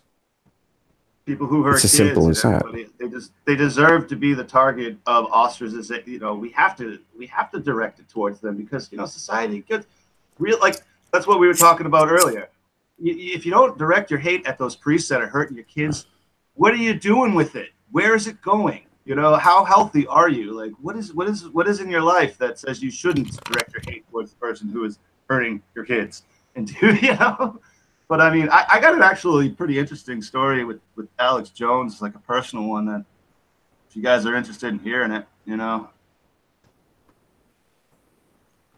Feel free, mate. I don't I mind. mean, that's why we're here is to talk the news, but we're also here to have a free form discussion. So I mean, go for it. Hey, before you go, I gotta pop off, but it was great being on here with you guys, and I wish I could hear this story, but hopefully somebody will fill me in down the line. Yeah, Sure well, mate. Have a good night. these will be recordings. If you decide that you want to show up for that, then be well. Cool. Later, guys. Later. Yeah. And then, by the way, after that, no, we're not. But by the way, after you tell your story, Gregory, I think this will be a 2-hour show, and Lupinik can finish it off by saying what his solutions were before, because I thought they were reasonably good solutions for the Alex Jones situation, and I think that'd be a good note to end on for today. It's fairly multifaceted, so it'll take me a little while to explain. Yeah, no problem. But go ahead, Gregory. Oh, you know, I don't know. I think when I started listening to InfoWars, actually for real, is when I was working one day and my coworker turned to me and told me that they were talking shit about what I was doing the day before in Manchester, New Hampshire, and that was a real weird experience because you know you don't really want to be on the Alex Jones show. Nobody brought my name up and things like that, but Project Veritas was investigating voter fraud in New Hampshire because it's absolutely out of control here.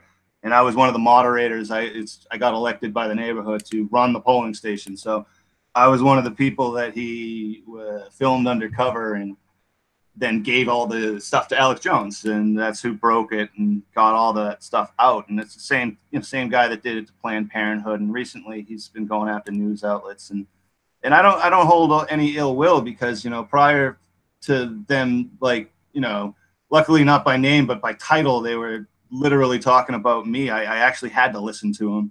And I had him confused with David Icke, you know, the guy who thinks that, reptiles are projecting images. You know, I really did. I had him confused with all of them were all like an amalgamation of nonsense. You know? Here's the thing, yo. You laugh at David Icke, but we just got done talking about Catholics and the strangest thing about a religion where you eat a dude's body being fed to you while you're kneeling in front of another dude with torture images everywhere. And, you know, that's like the lightest, most obvious stuff about the fucking weird-assness that is that religion. We just got done talking about that. So let's not say that David Icke is the thing to be laughed at when religion is so much crazier than what he actually tries to scientifically prove. Let's not because I get that all the time where people are like, oh, he's just, you know, reptilian, blah, blah. But, you know, I've read what he writes and he doesn't write from a perspective of ignorance. I just think he comes to the wrong conclusions. Yeah, well, he does do good analysis. It's just a bit flawed. That's one of the first things I had to do, though, you know? Yeah, well, also, if you want to hear about propaganda, look up what he has to say about that, about masses being brainwashed. But go ahead, though. You were talking about how you fucking were confused between the two. Well, that was exactly it. I had all of the outlandish and I don't know, clickbaity stuff, like, combined into one person and just taking them apart and going, okay, so why does everyone know David Icke? Because of the reptilian stuff. Oh, he's exposed massive pedophile rings in the UK. Okay, that's probably more important than the 5 minutes in his 3-hour speeches when he talks about, you know, ancient aliens and things like that. And even like you did, if you do give him like 5 hours of your life, yeah, it starts. It's at least fun. It reminds me. It gets you thinking. It is just it isn't that much different from Hindus believing there were sky gods with 8 arms flying around in Vihamanas shooting each other with lasers 10,000 years ago. I mean, this shit's weird. So yeah, I mean, if you put it in that, but that's exactly it. I didn't give any of them the time of day until Right. I thought I had to defend myself. And of course, one of the things that was surprising is that everything he was saying about what was going on in my polling station, all of it was right. And I was completely powerless to do the right thing and change anything from the inside. These were back in my Freemason days, and I was doing community service and trying to be a part of town. And I had all these ambitions about, being a libertarian politician at one point for the local, Free State Project and things like that. But God help me, working for City Hall for 5 minutes just drove me nuts. And everything, so that's, after I got everybody separated and I started hearing them out. Okay, well, and I mean, I'm not trying to defend Alex. I mean, he has a spray and pray kind of approach to the news, or he's throwing shit at a wall and hoping things stick most of the time. But when he's onto something, he is onto something. And that's one of the reasons I think I'm one of the leaders of Information War on Steemit, which is basically trying to sort out the stuff that Alex Jones says more than anything, and trying to actually base it in reality and from all over the world, and piece out a narrative that isn't just shit stuck to a wall. To be fair, I consider him a form. But here's okay. So just before we move too far away from him, also being conflated with Ike, let's analyze his interdimensional psychic vampires rant that he went on when he was high on Joe Rogan. It's not too far off. Antoine LaVey talks about psychic vampires all the time, man. I wasn't always a Christian. I dabbled in all that shit before I got around. Well, but here's the thing about the interdimensional psychic vampires. He was saying what these people believe and the reason they go to these cult meetings. He was explaining it like you would explain, for instance, Superman versus Batman if you were a comic book nerd. He was explaining it from the perspective of somebody who had looked into it for a significant period of time, not somebody who necessarily actually believed it. But even if he does, he could be fucking right. So I don't fucking know. I'm a solipsist, dude. I'm willing to entertain the possibility that they are non-metaphorical psychic vampires, because guess what? A lot of their techniques and tactics have been designed to feed off of people's brain energy. MK Ultra, all this fucking... I could go on Artichoke that became Ultra, the fucking bacteria spray experiments, the cities that they would project onto the atmosphere for Project Bluebeam, the fucking Mockingbird, the Northwoods, the fucking all of these really obvious things that come out where you find out that effectively these people have found out how to control people's minds. And when you find out how to control people's minds, you find out how to control their mental energy. And as a result, hey, what does that make you?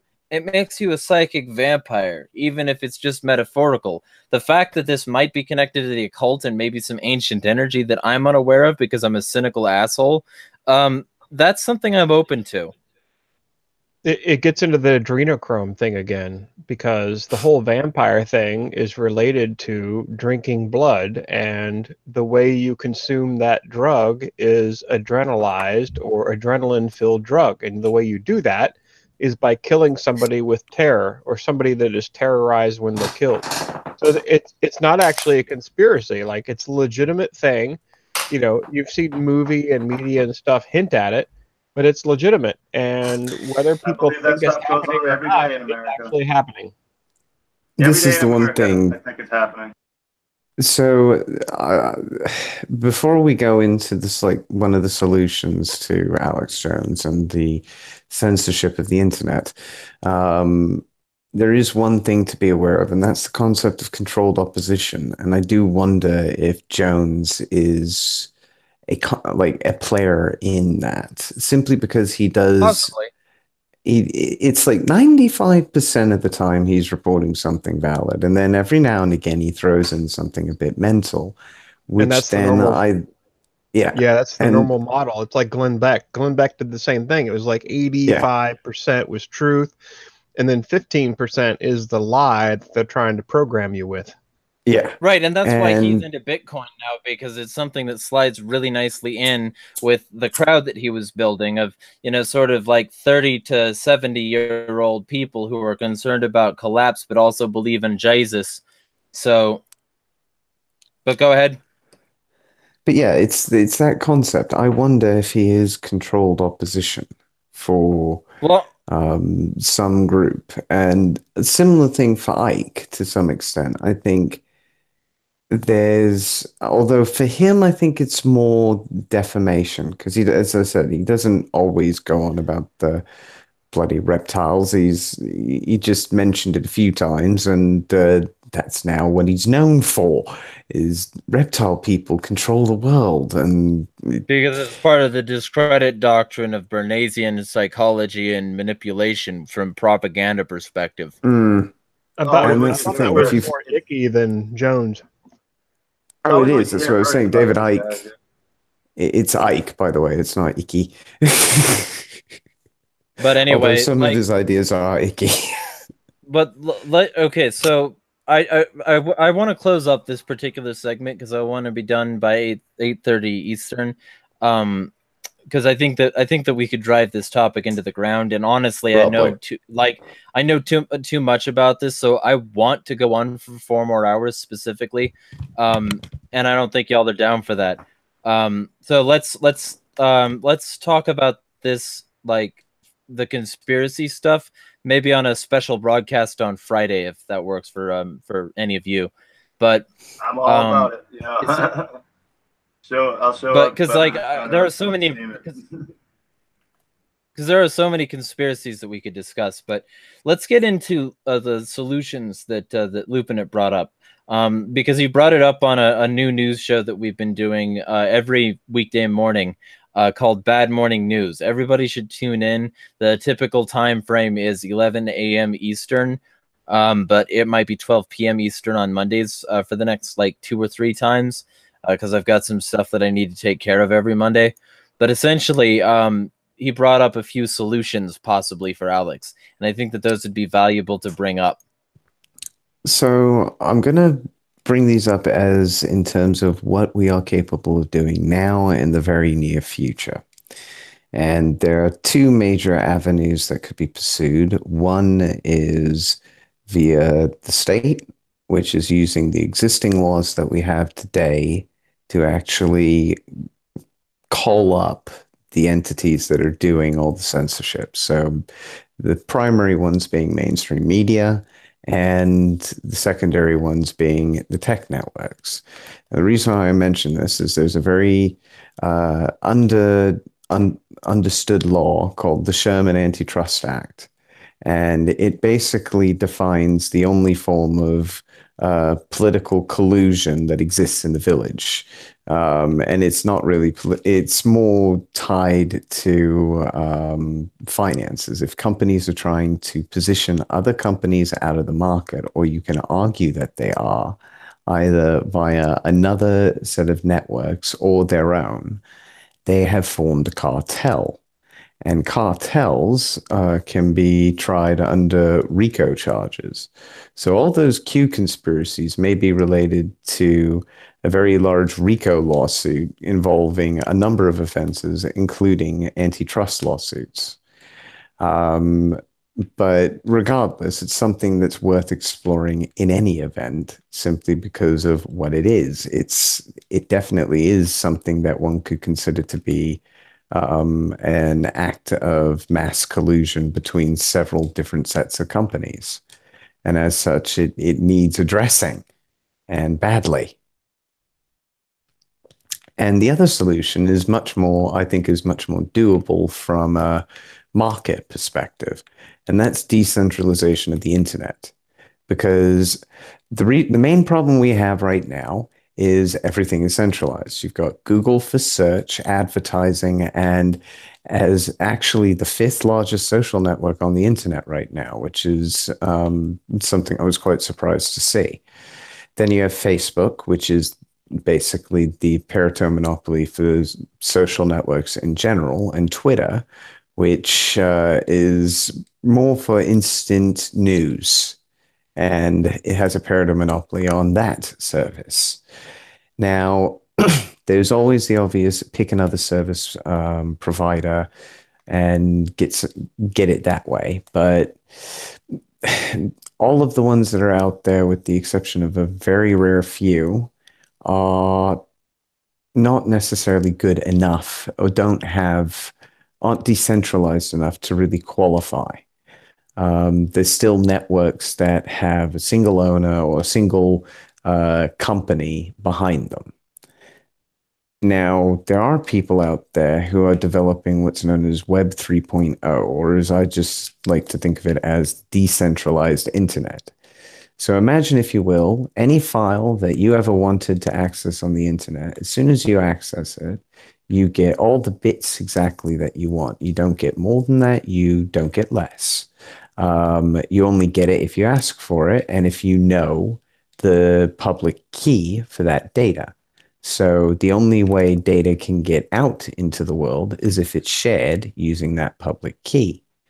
So you've got a new form of, it's not really an authentication layer, except within the individuals themselves. They can authenticate based on whether or not they want the public key shared. And if they don't want it shared, then, well, they just don't share it. It's as simple as that. So it's you basically build in personal responsibility into data management. The other key features of it include things like being able to have a full registry of what the history of every file is on that protocol. You've got basically every single instance of that file built on that registry, and all of this is based on a simple hash. So it's a really clever way of handling a very complex problem, which is, how do you get rid of the centralization of data? How do you deal with the problem of needing thousands of data centers all over the bloody world to support the infrastructure we've got? And worst of all, how do you deal with something that's popular, needing so much more bandwidth than anything else? It's a real problem, and decentralizing the internet provides a significant solution. And there are protocols currently in development that are out there. I mean, you mentioned ZeroNet, which I'm not very familiar with, if I'm honest. I'd still need to do some research on that, and I'll probably do some tomorrow. But the one I did research was one put forward to me by Alan Lovejoy, or Grumpy Rabbit, on Strategesis on Mines, aka the Grumpy Rabbit. He basically shared the information on Beaker, which is a browser that works on HTTP and HTTPS, but also works on DAT, which is this new protocol. And the DAT protocol basically turns your computer into a peer on the DAT network, which really does make you part of the solution rather than the problem, as it were, because you'll be providing a fix to the problems at hand. I can't really stress how important that is as well, because a lot of people probably don't think it means all that much. You know, it's okay. So I'm on the internet and I've got the file as well as everybody else. Big whoop. Well, because you have the file, you're actually speeding up the process of accessing that file, because you're giving access to people to pull that file off your computer. Well, now, plus if it's decentralized and coming off in a torrent style, which is what that advertises, any computer that has it on it will be able to serve bits of that data, so it won't be coming all off one line, which is how data works the best, is if it's in certain chunks on certain places, so that it's not coming all out of the same ports, all out of the same drives. So very good stuff. But go ahead. Yeah. And by having this, things like the censorship of Alex Jones would become a bit of a non-issue because, okay, Google put him off, but you've got him on 18,000 other different computers and they can all host the data. And to be fair, I think BitChute is built off the same similar premise. It's basically a peer-to-peer system for video sharing. So the more people watching a video, the quicker the video will load. It's a very weird thing because you go on the BitChute and watch the torrent or the peer counter tick up on popular videos. It's very quick, especially if in the region where the video is made, usually, or the US, because that's where most people get their fan bases, let's be honest. And that kind of speed is important to make the internet more viable in the long term. You can't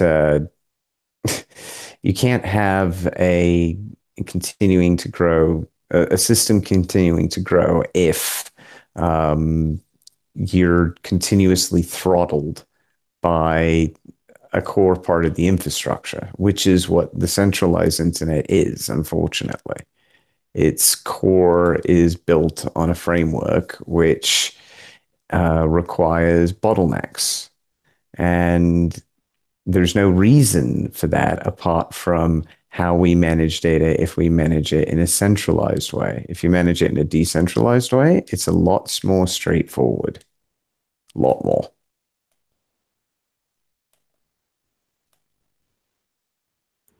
So anybody have anything to say about this subject before I give my take? I know, Finian, I know you know a lot about data security specifically because you're a security professional. Yeah, no, I've got nothing to add. All right. What about you, Gregory? You got anything? Oh yeah, this is a brand new world for a guy like me. I mean, the language is something I'm even getting used to. I'll tell you though, Gotcha. It's one of those, for me, it's like too late for me to go too secure. Severely. I don't know if that's just for me, but you were just breaking. Like, was it just for me, or was it also for you to looping it? A little choppy, but I was still able to understand what was being said at the time. Gotcha. I was just saying, this is the kind of stuff that I absolutely need to get into because, you know, if you spend too much time just, you know, doing nutty stuff and not keeping up with technology, you get lost, man. So, you know, being ahead of the game is definitely the way to go, man. You know, a lot of us need all the help we can get with it for sure, man. Very cool. And the bottom line these days is like I've said before, if you're not encrypting it on an offline computer and then physically like walking it to an online computer, it's all public anyway. And that's the way people should treat it. That's no privacy whatsoever. To be fair, that's kind of what this does, is it basically puts the onus on the user to choose whether or not to share data. And if you don't share it, if you don't make the key public, it's not accessible. Well, and of course, that's the same thing with things like ZeroNet, which was going to be my response. Things like ZeroNet, things like Elberry, which is a library of digital videos. It's sort of like a decentralized YouTube where you can download videos, and it's got a cryptocurrency system that pays people automatically for their videos, depending on how many people like upvote, download, etc. It also there's also things like Steemit, which keep everything on a blockchain, which I would love to see that become a sort of peer-to-peer blockchain stored on computers at some point. But, you know, I don't think that's ever going to happen. And I think Steemit's going downhill, honestly, because I tried to set up an account not too long ago, and like maybe three or 4 months ago, and it's been 3 or 4 months now, and they haven't responded to any of my emails about getting the process expedited. And the new users signups have been like really plummeting. And so it wouldn't surprise me if Steemit is just going off very soon. So that's something to consider going forward. But what were you going to say, Vinian? Yeah, the rumor is that EOS is going to create a competitor to Steemit, but until I see it, I won't believe it. Yeah, well, and Mines is there too now, which Mines has an Ethereum-based cryptocurrency already. Yeah. Yeah, but to me, Ethereum's already a dead man walking because it's got problems. But whatever. Maybe that's Yeah, well, I mean, it's a dead man discussion. walking, but if people can sign up, then that's a separate issue altogether. Because if I can't sign up for the thing that's not a dead man walking, it seems to me that that's a, coma. If anything, if you want an analogy that works with your other analogy. You already have a Steemit account, though. What problems are you having? No, so I wanted to get a bot going to upvote anarchist content automatically. And I signed up. I tried to, I gave them my Proton mail and all that. And then I tried to contact them through Steemit chat. And they said that it was in the queue repeatedly for like a while, like a month and a half or so. And now Steemit chat is just inaccessible for me. So, I don't know how much of that is related to the platform dying, but it seems to me that if the main source of chat is dead, that there's not much more that can be said about that. Like unless there's a new chat platform and they just transitioned and I wasn't aware of it because I'm not in the loop.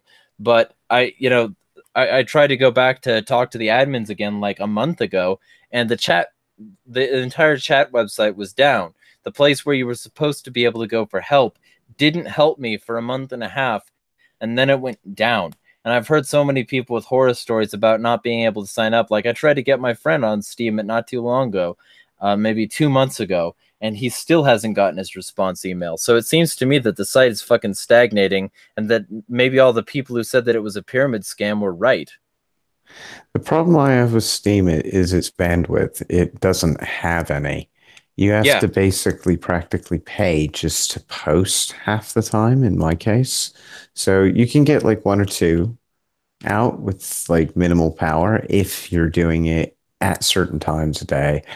If you're not, and loads of other people are trying to post and they've got more bandwidth than you because they're more important to the Steemit network for whatever reason, they get to post more and they get to comment more. They have more Steam power, though. So your ability to post and your ability to comment and reply is based off your Steam power, and that's how much money is in your account. So the way that works is if you have a friend that you want to support, you provide them with that starting Steam power or whatever that they need to get started. Otherwise, well, if they can even have major problems. My friend hasn't been allowed to yet.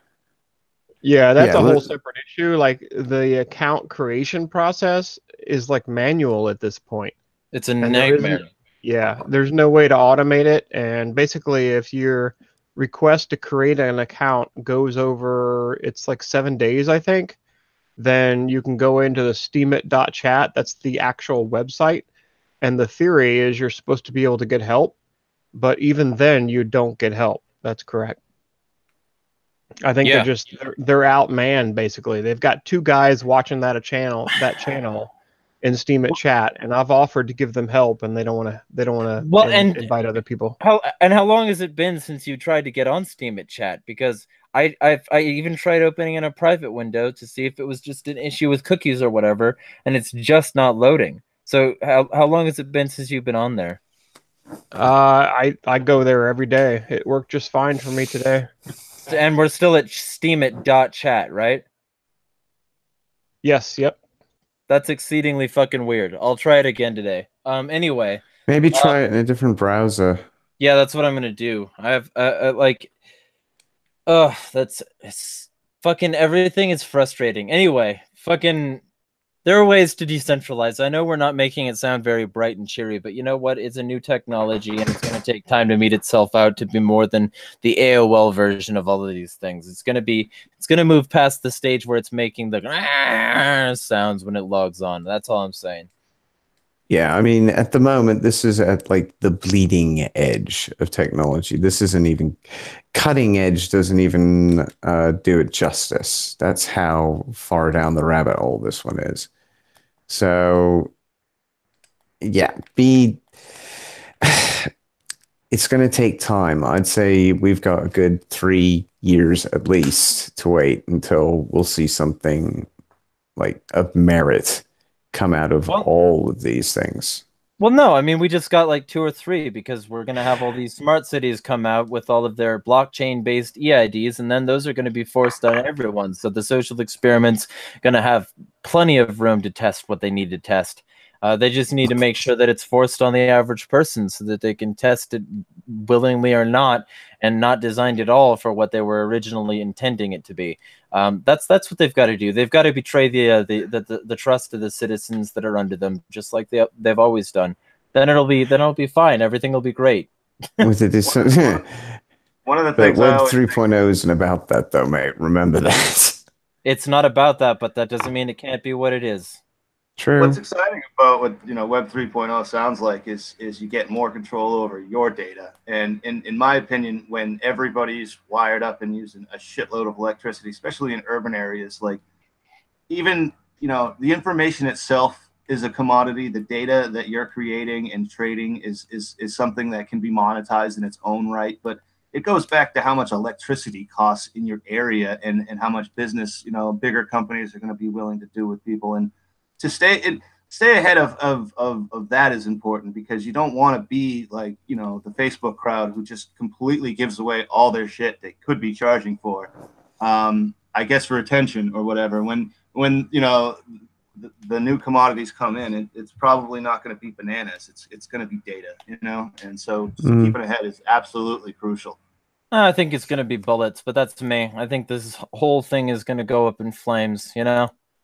Somebody will trade data for bullets. Somebody's going to be just so bored they want to watch, Happy Gilmore that bad. They will give you lead. I swear it'll happen. Maybe. Well, hopefully not at high velocity, but you know what I mean. Yeah. Well, anyway, few comments and then we're going to hang up. Fucking Smoking Monk says what about when he, referencing Alex Jones, said he was Jesus, and I said he was probably trying to be a shock jock because he's a shock jock. And they said it's hard to explain. I've never been able to explain why he said that on a TV show 30 years ago. Granted, he said lots of valid things too. Because he's a shock jock. Because he wanted people to, question whether or not he was Jesus so that they had eyes on his content. It's provocateur like mentalities. It's how Milo Yiannopoulos worked. It's how all these people work, because they want to make you think about them in a different way so that you start to think about them at all. It's manipulation. It's what fucking Bernie Sanders does by seeming like an insane old man. It's what Ron Paul did by saying, the kinds of extremist messages like the golden rule to Republicans and getting booed. It's what everybody does to try and make sure that people at least look at their content, and then they get an audience from the people who are willing to stick around. That's why he did it. That's as far as I can tell. Yeah, it's promoting his show mainly, of course. I mean, the man's trying to make money. Who doesn't blame him for that? But yeah. Anyway. He says a troll with a purpose says that or it's being DDoSed about Steam It, because Smoking Monk says that I should try it again. And they said same thing happened with me. I created a new account. It took 4 days recently. Just try again. I tried to create an account months ago and I never got a response. And so Troll says that it's being DDoSed. InfoWars is mostly unavailable because of that. And Smoking Monk says, damn, InfoWars is lagging like shit. Anyone tried creating a masternode to generate more coin or power? I don't think so. But maybe at some point somebody will, because it's just very expensive to do that. And I don't think anybody has, honestly, a server center or the security necessary to do that, and I don't think anybody would want to. And Troll says they used to flood Bitcoin by sending invalid blocks. Yep, yeah, they did. Smoking Monk says that would David Icke. Yeah, well, I mean, he's a shock jock too. I thought you were talking about Jones because I think I remember him saying something similar. But they're both shock jocks. So, and Smoking Monk said a VPS is just $15 a year. Yeah, get a VPS and a VPN. Get both of them. They're very good. I would recommend Proton VPN because it comes with Proton Mail, and I sort of shill for them even though I'm not an affiliate, because they're very good. They're very effective. Finian has one. I have one. I've been telling everybody I know to get one because it's just good information to know that there is something out there like that. And it's from the people that burned their servers in order to avoid having to talk to the government about what was in them related to people's private information, like the Snowden stuff and bullshit like that. So they're very good people with very good ideas and a very good platform, and I would recommend everybody get it. And if you want to send me something that you don't want anybody to see, either find me on Wicker or Proton Mail. Insanity is free. But same anyway, here. I highly recommend those two. Yeah. But anyway, who else has something to say about those things? They just sort of hogged the mic there. Hey, man, Proton, man, that's really the way to go, especially if you're doing crypto. You know, that's absolutely the way to go. The more you can keep your wallet at distance from the people, I'll tell you what, that's the way to do it.